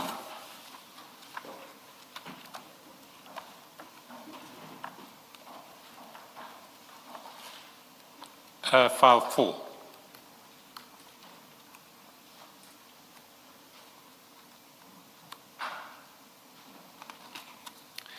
And there on the 12th of July 2025 at chat 3, you send a WhatsApp to Sergeant Nkosi that reads as follows. Morning, Captain. I can see, Ukuti, that you have captured Umfowethu, and he wouldn't want to leave him. You wouldn't want you to leave him. You should gear yourself to do so forever, my brother. Umfowethu is the best person to be with, Ujuda Wethu, who will do great things for us, compared to Baba Wako Ngaseko.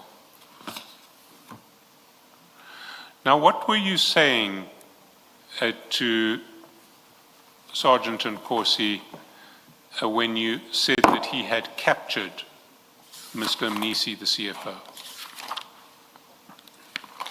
I think we are reading this message not taking into consideration that I tapped on a picture there, SC. It's not like I wrote this message purely, so there was a picture that I was tapping on it when I wrote this message. Sorry, you say there was a picture Yes. that was on this message? Yes, That you sent a picture with this message? yes, I tapped on the picture, then I responded on the picture. So this message was a reply to The photograph, a photograph. yes. And- Are you referring to what appears under chat 2, or are you referring to something else?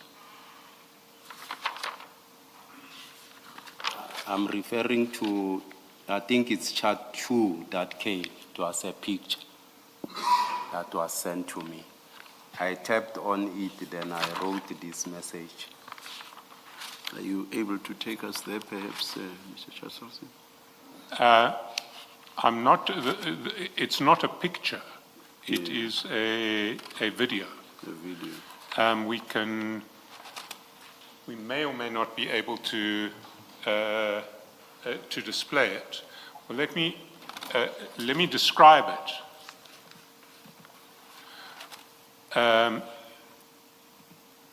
Well, do you recall what it was that you were responding to? Yes, SC. Here, as I indicated to say, it was me responding to that picture that I was responding to. I want it here. I think I responded to it here. Do you remember what it was, Deputy Chief?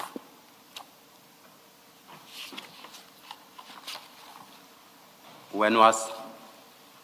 In terms of content, do Yes, you in terms of content, Commissioner, I wanted to indicate to say he have captured the attention of the CFO, and much as I indicated there to say, I mean, you must get yourself to do so every time, because the CFO will always want to. No, Deputy Chief. You said what you've just read now, or paraphrased at least part of it. You said that in response to a picture, and you say that picture was what appears under chat number 2. So the question by Mr. Chaskalson is, what was that? Do you recall what this was? He was appearing there with the CFO on that picture. Yes, Mr. Chaskalson. Well, the video, if we, Chair, if we are given 2 minutes, I can produce the video. Can I suggest that we stand down for 5 minutes and we can then play the video? Let's do so. We'll come back when we are called.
Oh, there.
Good afternoon. We're about to resume. Kindly leave your phone on silent, please. Thank you.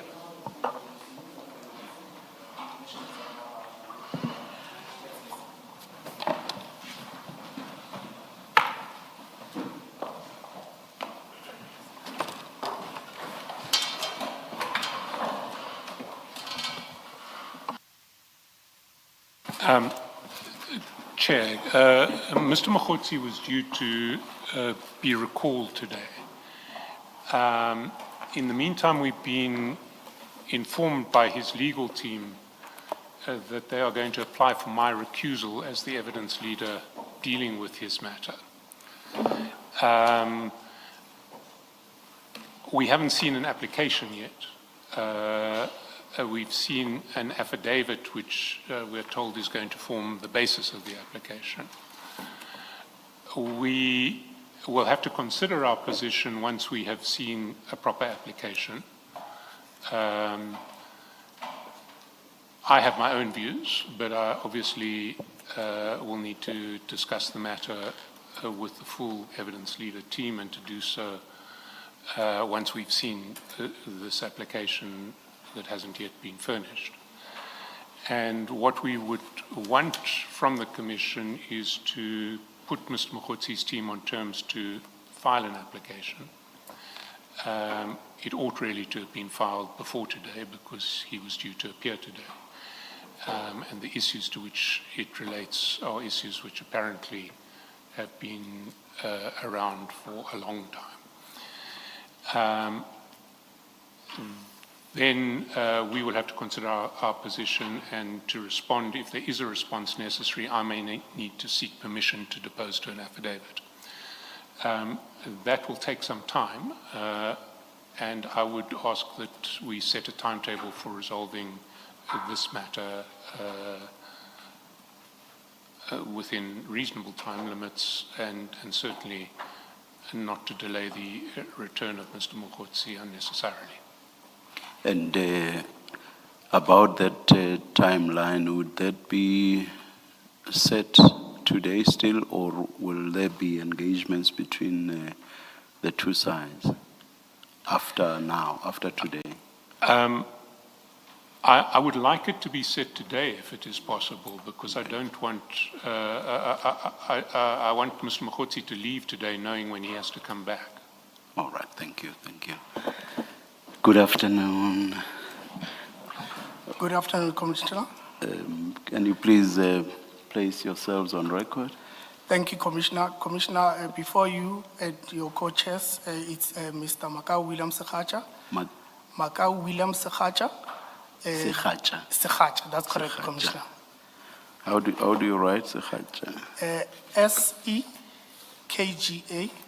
K-G-A. T-J-A. T-J-A. Okay. Thank you, Chair. Thank you, Mr. Sekhacha. Afternoon, Chair and co-commissioners. Before you is Advocate Mohomani. Surname is M-O-H-O-M-A-N-E. Thank you, Chair. And, oh, thank you very much. And who's lead? My apologies. Chair. Who is lead counsel? Your Worship, lead counsel will be my attorney for the simple reason that my health has taken a bit of a turn. I'm on medication, so it's safer for him to proceed, but we are on the same instruction. Oh, all right. Thank you very much. Good afternoon, Mr. Mokgotsi. Good afternoon, Commissioners. Thank you very much. Thank you, Chair. And good afternoon to both of you too. I don't remember greeting you. Thank you. Yes, Mrs. Khaja. Thank you, Chair. You've heard Mr. Shaskalson. Yes, Chair, we do confirm that there is an intended application Yes. for the recusal of Mr. Charles Kassan as lead evidence, Yes. as evidence leader in Yeah. relation to the evidence of Mr. Mokgosi. I'm not sure if the Commission has already received the supplementary affidavit wherein Yes, we've received the affidavit, but I don't think we want to go into the content or the detail.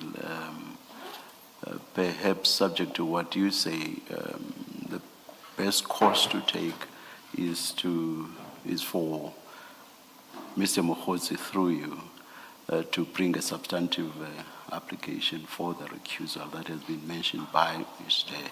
Shaskalson. yes, I do agree, and I've already noted through the terms of reference that the substantive application will need to be brought by our client in relation to this. Yes. We are happy, Chair, to adhere to whatever terms which are agreed between the parties in relation to this particular application. But with regard to the application, I direct that be filed not later than midday tomorrow. The rest about timelines that are to be agreed relates to when next Mr. Mokgotsi should appear to testify. Chair, But, we are happy to file it by midday tomorrow. Yes. Perhaps we can be given a direction as to when will they be expected to respond, and us to also further reply to that particular response. Yes. Mr. Shaskalson? I heard you say you would have to seek permission. As someone who was a practitioner, I'm referring to me. I assume that the permission you are referring to is seeking permission from the Bar Council as counsel to depose to an affidavit, and you'll correct me if I'm wrong. Well, it's not only the Bar Council, it's also Pabasa, and I need to look and see if I need permission from the Legal Practice Council as well. I genuinely don't know at this stage. Yeah. But timelines, as Mr. Sakhaja says?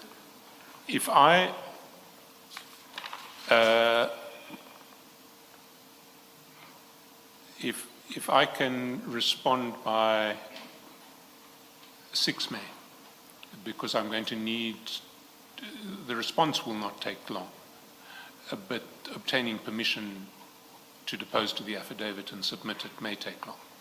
Yeah, May take longer. 6 May. So 6 May would, I think, give me enough time. It will be a week after the affidavit comes in.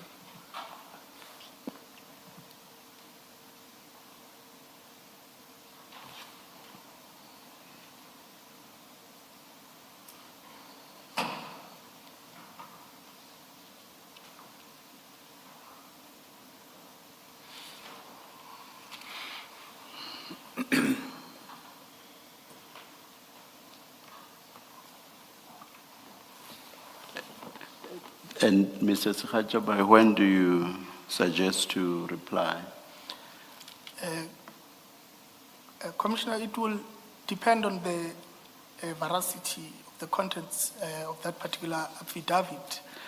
But Length or what? the length, yes, the length.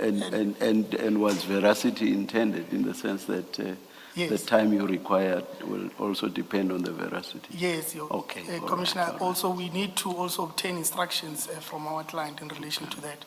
Perhaps I would say 3 days after the 3 affidavit days after has been that. So by filed. 9 May.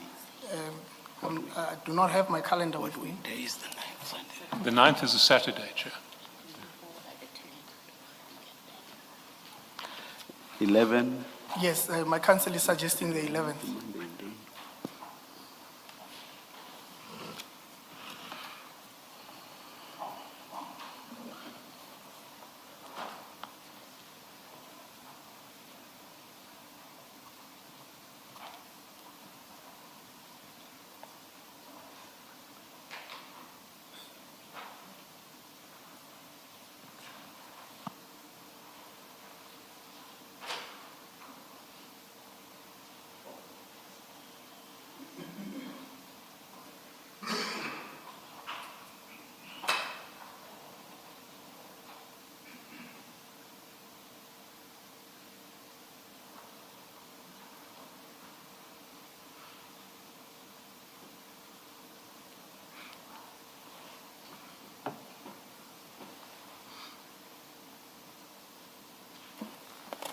Then, so as to have full timelines, because now we are left with a date for Mr. Mokhotsi coming back, and that's what you've agreed to engage on. Unless when Mr. Shaskalson suggests a date, Mr. Sekhaja agrees to that date now, we may have to adjourn very briefly for you to engage each other and agree on a date.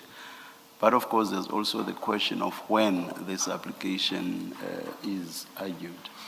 I don't know whether it would be on the morning of the day when Mr. Mokhotsi come back, or whether it would have to be a separate day. Chair, I don't think that it would be necessary to set aside 2 different days. Yes, Our program is tight. We're already Yes. losing time because of this. So can I suggest that the hearing of the application and of Mr. Mokhotsi's evidence, whether it's led by me or another evidence leader, takes place on one of the 13th, 14th, or 15th of May? The 13th, 14th, 15th of May. On any one of those? On any one of those days that Mr. Mokhotsi's legal team wants to choose.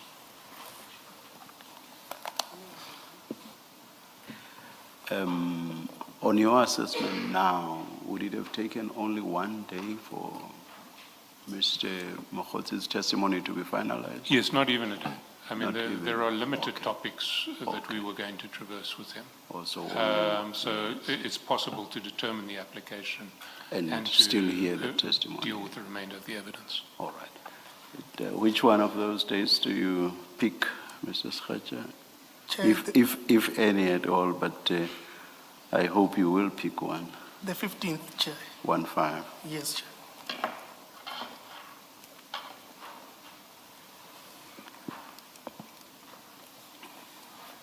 Thank you very much to both sides. The substantive application must be filed by close of business tomorrow, 29 April 2026. I have specifically decided to say close of business, no longer midday, because it doesn't serve much purpose to press for midday if the answer is going to be on the 6th of May anyway. So let me start from the top, as artists say. The substantive application must be filed by close of business tomorrow, 29 April 2026. The answering affidavit must be filed by 6 May 2026. The replying affidavit must be filed by 9 May 2026. And, I'm so sorry. 11 May 2026. And the hearing of Mr. Mokhotsi's testimony will resume on 15 May 2026. And the application for recusal will be heard on the morning of that day. Mr. Mokhodzi, you are directed to be here on that day. That is 15 May 2025. 26. One last day, I'll come next day. 2026. You should not have corrected me, Mr. Mokhodzi, because then you would simply not have had to come here. It was on the media that I'm not around, so I must quickly say Thank I'll you. be here. Thank you very much to everybody. Thank you, Chair, and the co-chairs. You are excused. Thank you. Thank you. Thank you, Chair. Mr. Mokhodzi, you too, you are excused. Thank you.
We are ready when you are, Mr. Chaskelson. Thank you, Chair. It's probably best to, at this point, to play the video to which the Deputy Chief says that his message responded.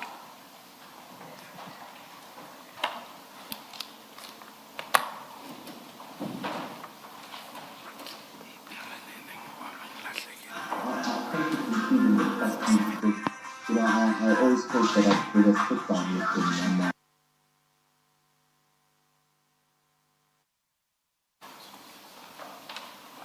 and Deputy Chief, did you see that video? What was it?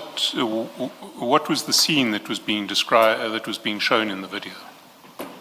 Correct, as it was Sergeant Nkosi. It's not only a video, as there was two. He sent a picture and a video. I'm not sure if it appears there in the chart, because it was not only that video alone. It was a picture and a video because they were at the funeral, if I recollect very well, of the Deputy President by that particular day. So it was the funeral of the late Deputy President Mabuza. Correct, SC. And Sergeant Nkosi was walking with Mr. Mnisi at the funeral. Yes. Now, in that context, how are we to understand, I can see, Ukuthi, you have captured Umfowethu, and he wouldn't want you to leave him.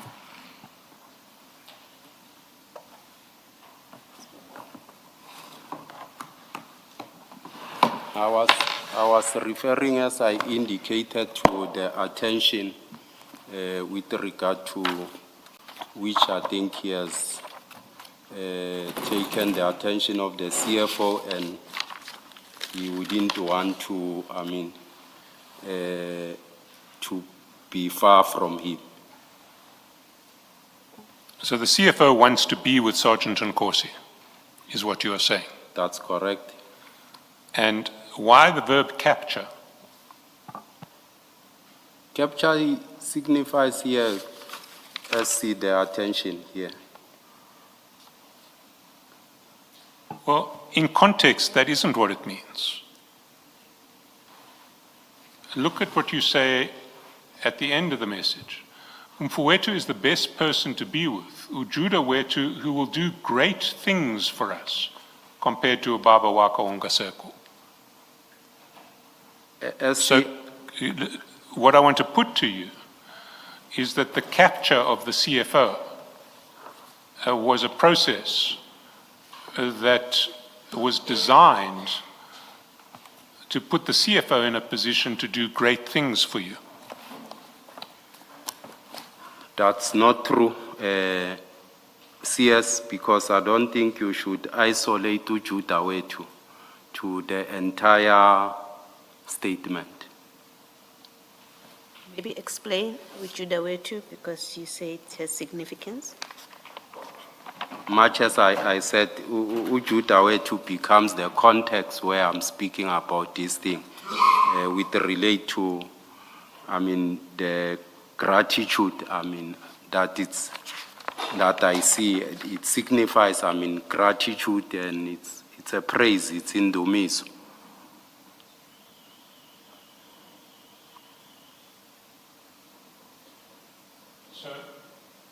Why don't you read that last sentence, substituting for Ujuda wetu gratitude or praise or whatever you say it means, so that we understand your context? See, when we write these things, it's not like you are writing a formal or thesis or whatever that need, we are communicating on WhatsApp groups and so forth. It's not a formal way of communications. We have our own way of how we communicate and so forth. So much as I'm saying, if you will read the entire statement bit by bit and say, Ubaba Konga Seko, capture, Ujuda wetu, sometimes we might not be able to bring this into context. Otherwise, you'll understand it the way you want it to look like. But surely, as you write, you want it to mean something. Much as I'm explaining, Commissioner, to say here it represents the attention, because I tapped on those videos and pictures, the attention that he has drawn from the CFO. Can I say, to me, that clip depicts people at a funeral. You say it's a funeral, so I see two people walking together at a funeral. That's what looking at that clip says. Your message says more than just looking at people. You're not commenting about people who are at a funeral together. You say you have captured Mfowethu. So you have to explain that when I look there and see two people at a funeral who may have arrived together, I don't know whether you know that they went there together, that's why you say you've captured him. Maybe they came separately, they happened to arrive together. So the captured means nothing when I look at the video, and you've said you've captured Mfowethu. So you have to explain that you get sent a clip and then it causes you to say you have captured Mfowethu. What are you talking about? You're obviously not talking about just two people just because they are at a funeral together. So do explain. You get a clip that shows you these two people who are at a funeral together. Why do you say that depicts Sergeant Nkosi having captured the CFO? He has captured the attention of the CFO, Commissioner, and that's what it precisely means. What do you mean he's captured his attention? They're at a funeral. We see a clip that just shows them walking together. What is it about that image or that visual that explains he has captured him?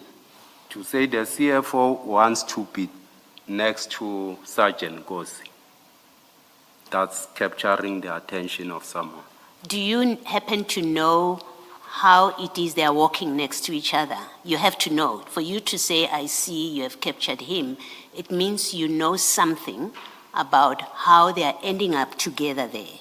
And that is the part you have to explain. What do you know about how they end up together, walking together there, for you to say you have caught his attention? You don't say to Nkosi, I see the CFO has captured you. You're not saying that. You're not saying, I see that you have become interested in the CFO. You don't say that. You say the CFO has become interested in you and he wouldn't want you to leave him. So you know that it's the CFO, in fact, who is interested in Nkosi and wants Nkosi to, will want Nkosi to be there forever, never to leave him. You know that. And what you're being asked, or what I'm asking you is, well, what are the background facts that make you make that statement? The background fact is that he seems very happy next to Sergeant Gosi. And this is what I've explained, Commissioner. Okay. And then explain why you say you should gear yourself to do so forever, my brother. Has the CFO told you that he wants Sergeant Gosi to be there forever? No, Commissioner. Where do you get this statement that gear yourself to do so forever, my brother? From two people who are walking next to each other looking happy. Why do you say he will want you to do this forever? Commissioner, I have my own way of, the tools of analysis, and I wouldn't think alike like any other person. Yes. So I'll be able to reduce what I see the way I see it. Yes. Yes. Share that analysis with us, and then, and maybe let me start off by saying you don't pluck analysis out of thin air. There are facts on which you are basing yourself. You say you should gear yourself to do so forever, my brother. And that's an analysis. You've analyzed that you will want him to be there forever. What are the facts on which you base that analysis on? He seemed happy and at peace with him. Okay. Why do you say Umfuetu is the best person to be with, who will do great things for us? When I say great things, it doesn't end there. I also went further and say, it's not like Ubabako Ongaseko. Yes, I'm coming to that. I'm coming to that part. So I've asked you a specific question. Why do you say the CFO is the best person? One, for what is he the best person? Two, he will do great things for us. What are these great things? And three, who is the us in that statement? So there are three parts to it. I'm taking this from 2010 because I'm referring to someone who Baba Konga said it has got an history, what transpired in the past. And I'm saying he'll be able to nurture him in the right way and so forth. What will the CFO do for you, Deputy Commissioner Dlamini, because you say he will do great things for us? Forget the CFO because you're the one that's writing. What is it that the CFO will do for you, Dlamini? Not for me. When No, I you say said for us. us, I'm saying for us because I indicated that Sergeant Kosi, it's like a brother to me. I regard him as such. So when we talk, I can't say we'll do great things for you. I'm saying I'm happy for you because there you are having a father who can look after you, nurture you in the right way. So If he does for you, it's like he's doing for me. So when you say us, you mean Sergeant Nkosi? Correct, Commissioner. Okay. What are the great things that you say he will do for Sergeant Nkosi? You must have something in mind. It's not just words. Great things comes in many forms. It's like, looking after someone's welfare, nurturing him in terms of advices and so forth, taking interest into a particular person's welfare. So that's what I was referring to. You'll see that he'll check him with his wife if he's okay, he's recouping well in the hospital and so forth. And I know that Sergeant Nkosi need that because Who do you know? the way he grew up, he definitely needs someone to be able to encourage him. When you say he will do great things for you, you must know something about the CFO. Who do you know him to have done great things for? You know something about the CFO.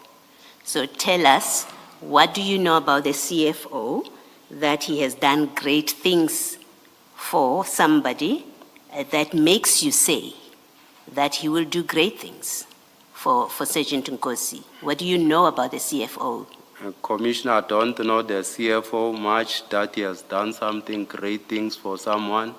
These are feelings that you have to say this person will be able to look after this person, nurture him into a particular direction. But you told us in your evidence that your interaction with the CFO is in meetings of the TMP of the city. That's your limited interaction with him. How do you, if that's all you know about him, Yes. how do you know that he's a person who will do great things, who has a propensity to do great things and will do so for Sergeant Nkosi, for you to make that statement?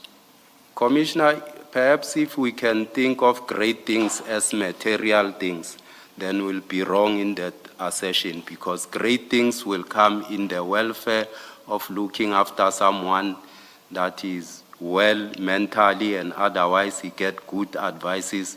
You don't need to attach material things to great things. So you know that the CFO will provide mental wellness, to use your word, support to the CFO, He'll provide guidance. to Sergeant also. Nkosi. He'll provide Even though you have guidance. only met him in formal 2, 3, 4, 5 meetings of the municipality, and you have no personal relationship with him, because that's what you've told us. You have Yes. absolutely no personal relationship with him. You don't even talk to him on the phone. You know that he will support Sergeant Nkosi. That you know, something so personal that has nothing to do with work. You know that the CFO will do for Sergeant Nkosi, even though you don't know the CFO at all. You don't need to know someone for years to understand the character or how a person perhaps behaves and so forth. I can meet you twice, then I realize to say, here my daughter or my son will be in good hands to be nurtured. In this case, you determined that from official meetings of Tshwane Metro, that the CFO will support Sergeant Nkosi, just from your formal meetings. Correct, Commissioner? No, that's not true. I want to put it to you. It is not true. You're being dishonest with us about what this message is about. Lastly, from me, in that same message, you say, compared to ubaba wako ongaseko, who and what are you referring to? This ubaba, and what did he do for Sergeant Nkosi that you say now the CFO will do for you? Much as I indicated, there's history around that, of which I don't think I'll be able to divulge here, how Nkosi was raised at home and so forth. I just want to know, what did he do for Nkosi that you now say the CFO will do? And this is relevant to our terms, because you followed, let me finish. You followed the evidence, you've listened to the CFO's evidence, it's clear from how you're testifying. You've listened to Sergeant Nkosi's evidence, that is clear from how you are testifying. You then say, so you have that background, and you know through engagement with you, your own testimony and their testimony, that we are looking at what appears or appearances of improper and corrupt dealings relating to tender in Tshwane. You know that's the evidence that we are looking at. That's what we've been engaging with you about, and eventually we must make conclusions about. So it's a relevant question to ask you. This Ubaba Wako that you refer to, that you say used to do things for Sergeant Nkosi, which the CFO will now do, because that's what your message is. He will do things for you that your father used to do, who's no longer there. It's a relevant question to ask you, who are you talking about? And two, what did that person do? More importantly, what did that person do for Sergeant Nkosi, which now the CFO will do? This commission has an interest in that. So you can't say, I'm not prepared to discuss it, or I'm uncomfortable to discuss it. You have made a statement.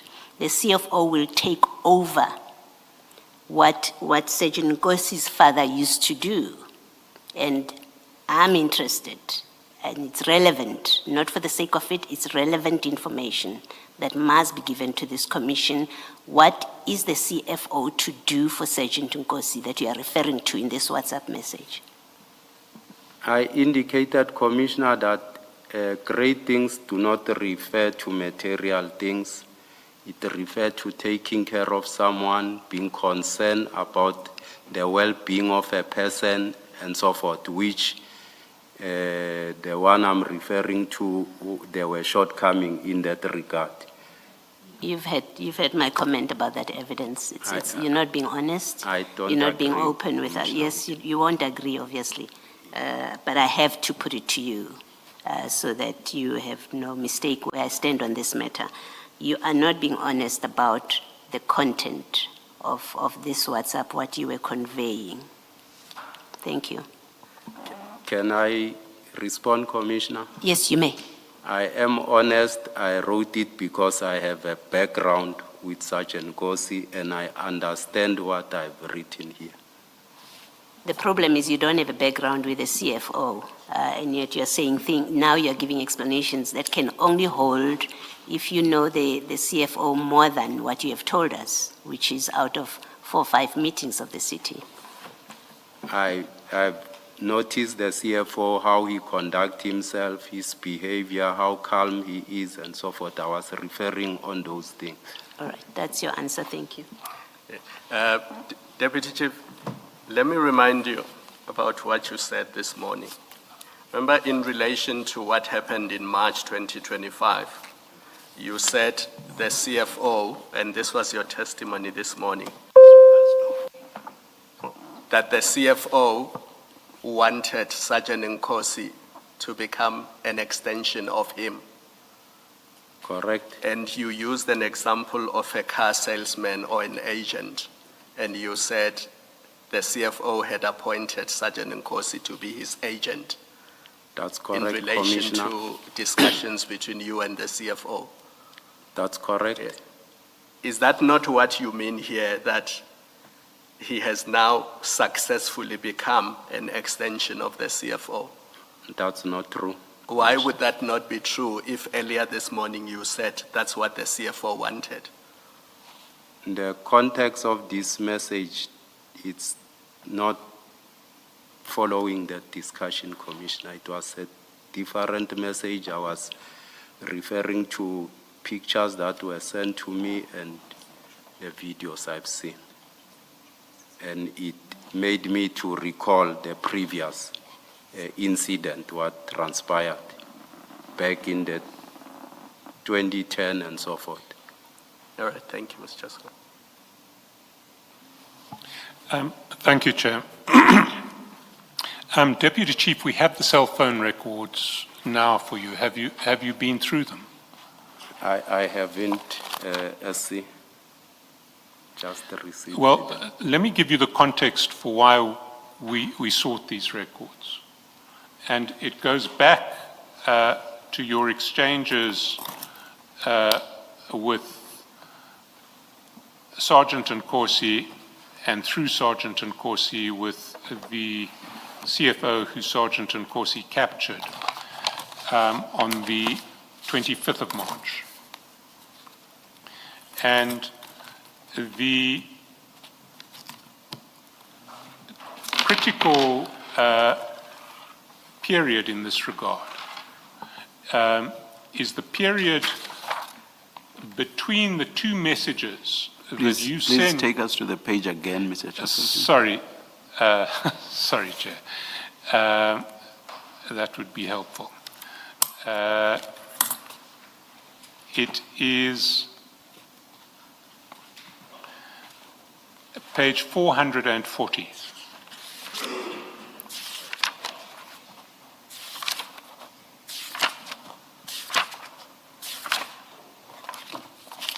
In fact, it starts at 439.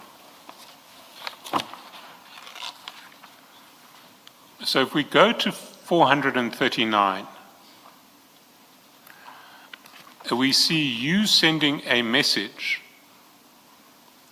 to Sergeant Nkosi with a list of 7 companies and the covering message that says, Captain, nai mandate to Victor apiwe yona. Captain, this is the mandate that was given to Victor, and you explained that it was given to Victor by Nico. You recall that? Correct. Now, at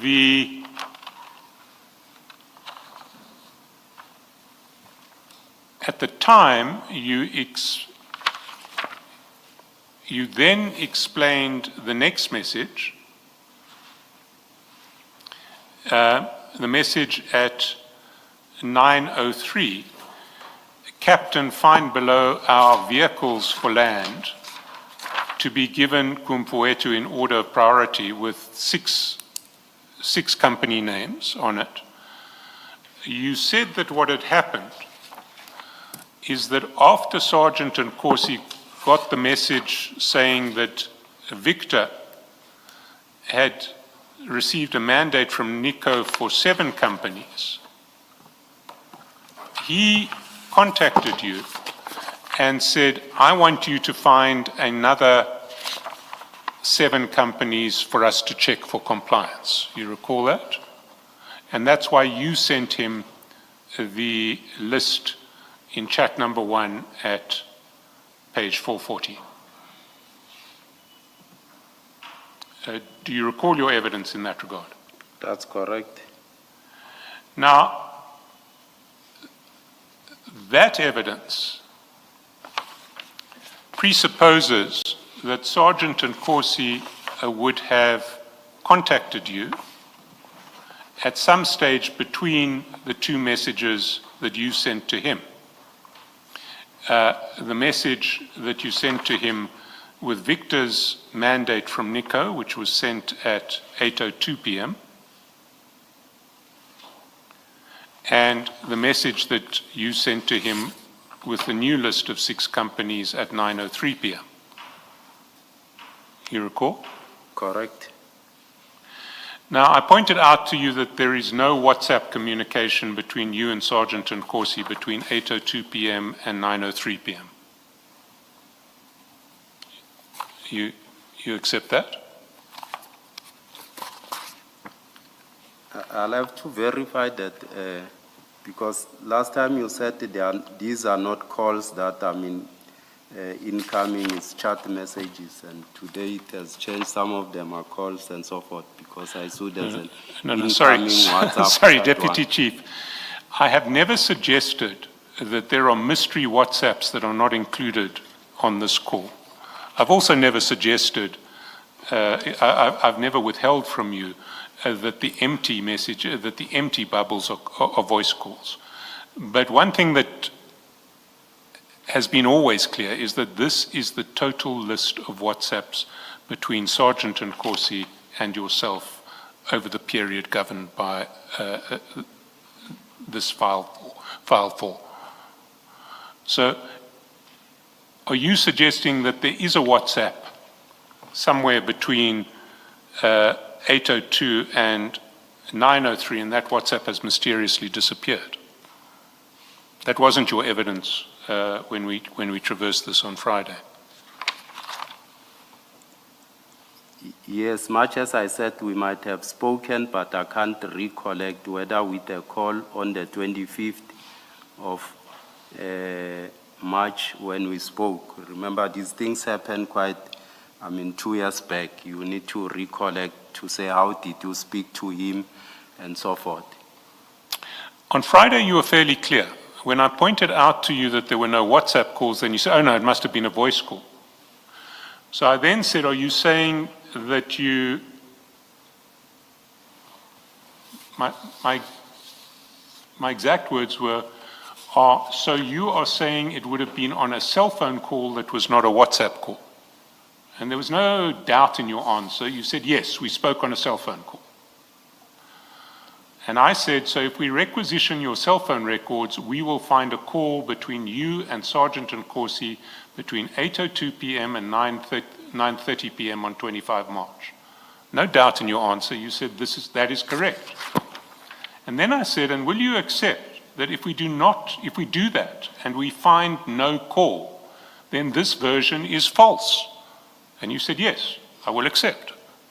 Well, we've done it and we find no call. So do you still accept that your version is false?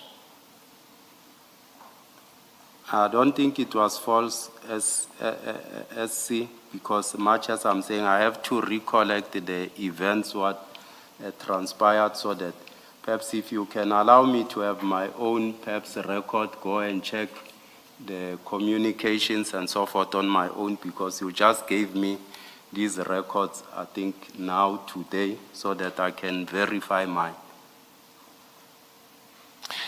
The critical issue is whether there was a call between the two messages that you send to Sergeant Nkosi. The first one with the mandate to Victor from Nico at 8:02, and the second one with our vehicles for land to be given Kumfowethu in order of priority at 9:03, which you say, despite the wording of the message, actually means the cell phone company, the bidders who have to be checked for compliance by Nico and have been shown by Nico to be compliant. Correct. Well, what I want to put to you is that your version in relation to these messages is false, that what you, Sergeant Nkosi, and the CFO were doing was rigging a tender in favor of El Shaddai and Ngapeshea and some others, and that when you speak of capturing the CFO who will do great things for us, what you're really speaking of is other abuses of public procurement processes that will make you and Sergeant Nkosi very rich. What's your response to that? I don't agree to that, SC. Well, I don't propose to take it further than that. If you want to go through these records and at a later stage want to file a supplementary affidavit explaining something that you have discovered in these records that you weren't alive to, you certainly have that right, and we will look at that affidavit and give you the opportunity to address it before the Commission again. Okay.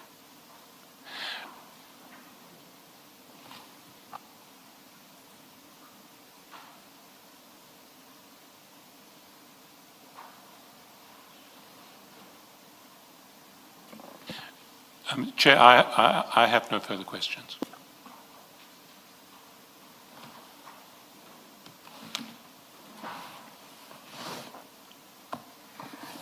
Deputy Chief, good afternoon again. Afternoon, Commissioner. We are almost there. Deputy Chief, go to file 5, please.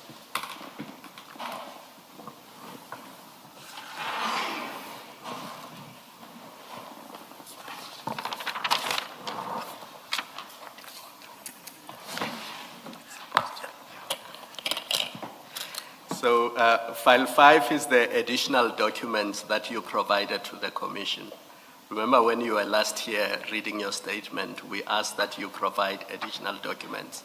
Correct. And they don't form part of your statement, so they are additional in that sense. and you have complied with our request and obviously provided the documents.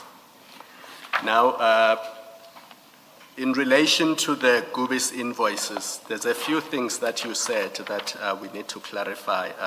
Maybe let's start on page 26.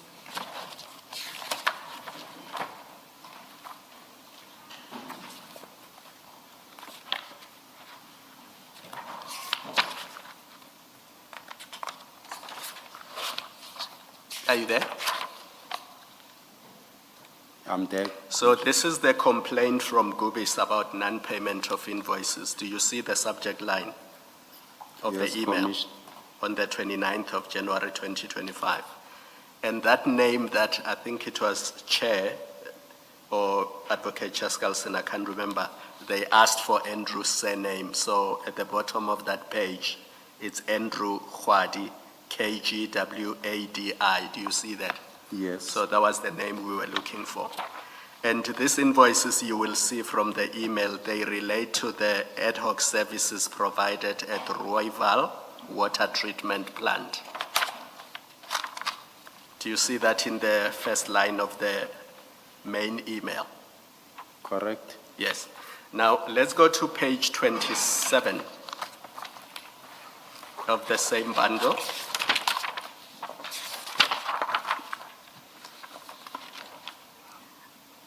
So what they have done there is to attach a statement of account, and there are 7 invoices referred to in that statement of account. Do you see that?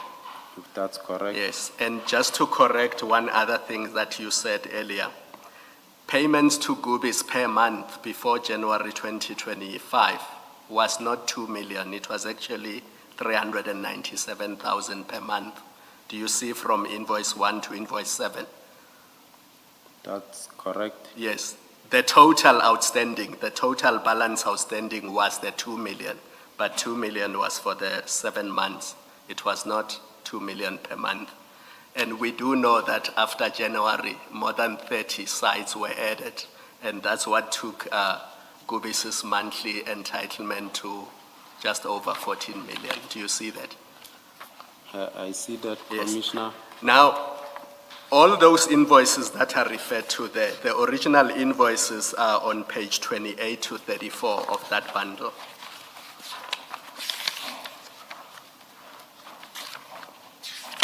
So you'll see that invoice 1 is on page 28, and the invoice number will say Rooival 001 on the top left of the invoice. And if you go to page 29, you'll see that invoice 2 is Rooival 002, and they continue all the way to invoice 7, which is on page 34. Do you see that? And that's correct, Commissioner. But what is curious about all these invoices is that where you are supposed to insert the purchase order number, it's not there. So if you go back to page 28 or any of the invoices really, on the right side of the invoice, you will see that there's the vendor number, there's the CSD number, there's the period when the services were rendered, and there's the VAT number. Just below the VAT number, there's a purchase order number missing. Do you see that? That's correct. And this is the real reason why these invoices could not be paid, correct? Correct. Because if you go to page 24 of the same bundle, you see that a purchase order number is retrospectively created. Are you on page 24? Page 24, yes. On the 6th of March 2025, you see that a purchase order 4501267280 was created on the 6th of March 2025. Do you see that? Correct. And the reason why invoice 1 could not be paid is because the purchase order that was retrospectively created on the 6th of March 2025 is created in respect of invoice 2 to 7. Do you see that? 2 to 7. Yes. Yeah, and doesn't include invoice 1. Do you see that? Correct. And that explains why invoices 2 to 7 were then paid, and there was no issue with those, because once the purchase order was irregularly created, after the event, those invoices could be paid. Do you see that?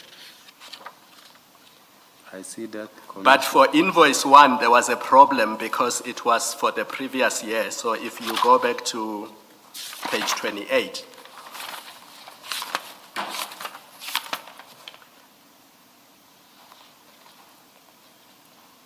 the invoice covered the date 27 May 2024 to 27 June 2024. Do you see that? That was the previous financial year.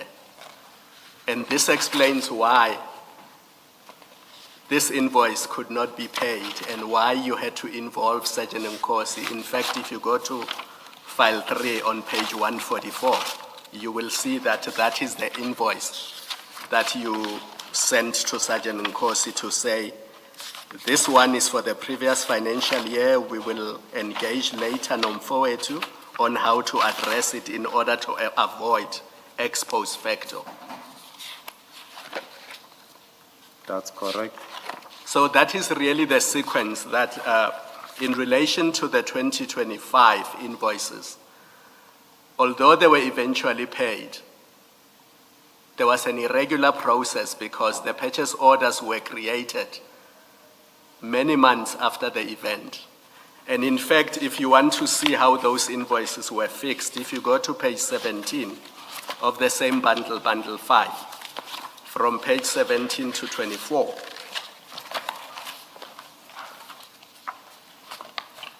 you will see that after the purchase order is created,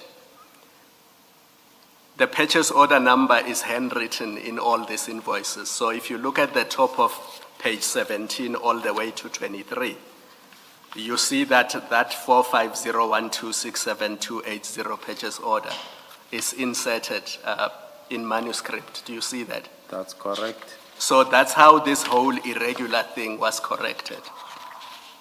But for the 2024 invoice, it could not be corrected because the city's processes don't allow you to do that. That's why you needed this ex post facto arrangement. That's correct, Commissioner. So I have the right order and the right sequence. You are correct. All right, I just needed to clarify that. Thank you, Mr. Skalson.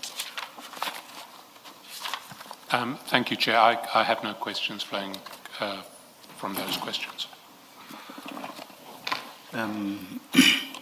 Do we resume at 9:30 tomorrow? Unfortunately not, Chair. Mr. Karim was due to appear tomorrow. We have received a medical certificate indicating that he's confined to bed. We were then hoping to proceed with Mr. Mokgotsi tomorrow, but he's de facto secured a postponement by applying for my recusal, so we no longer have a witness for tomorrow. So we will have to resume on Thursday.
Deputy Chief, there was the issue of the documents, or rather phone records. You said you wanted to have a look at them because they had been given to you today. Will you be wanting to file a supplementary affidavit relating to that issue? Yes, I will do so, Commissioner. You are directed to file that supplementary affidavit not later than 4 May 2026. That's correct. And you are excused. We will resume on Thursday, 30 April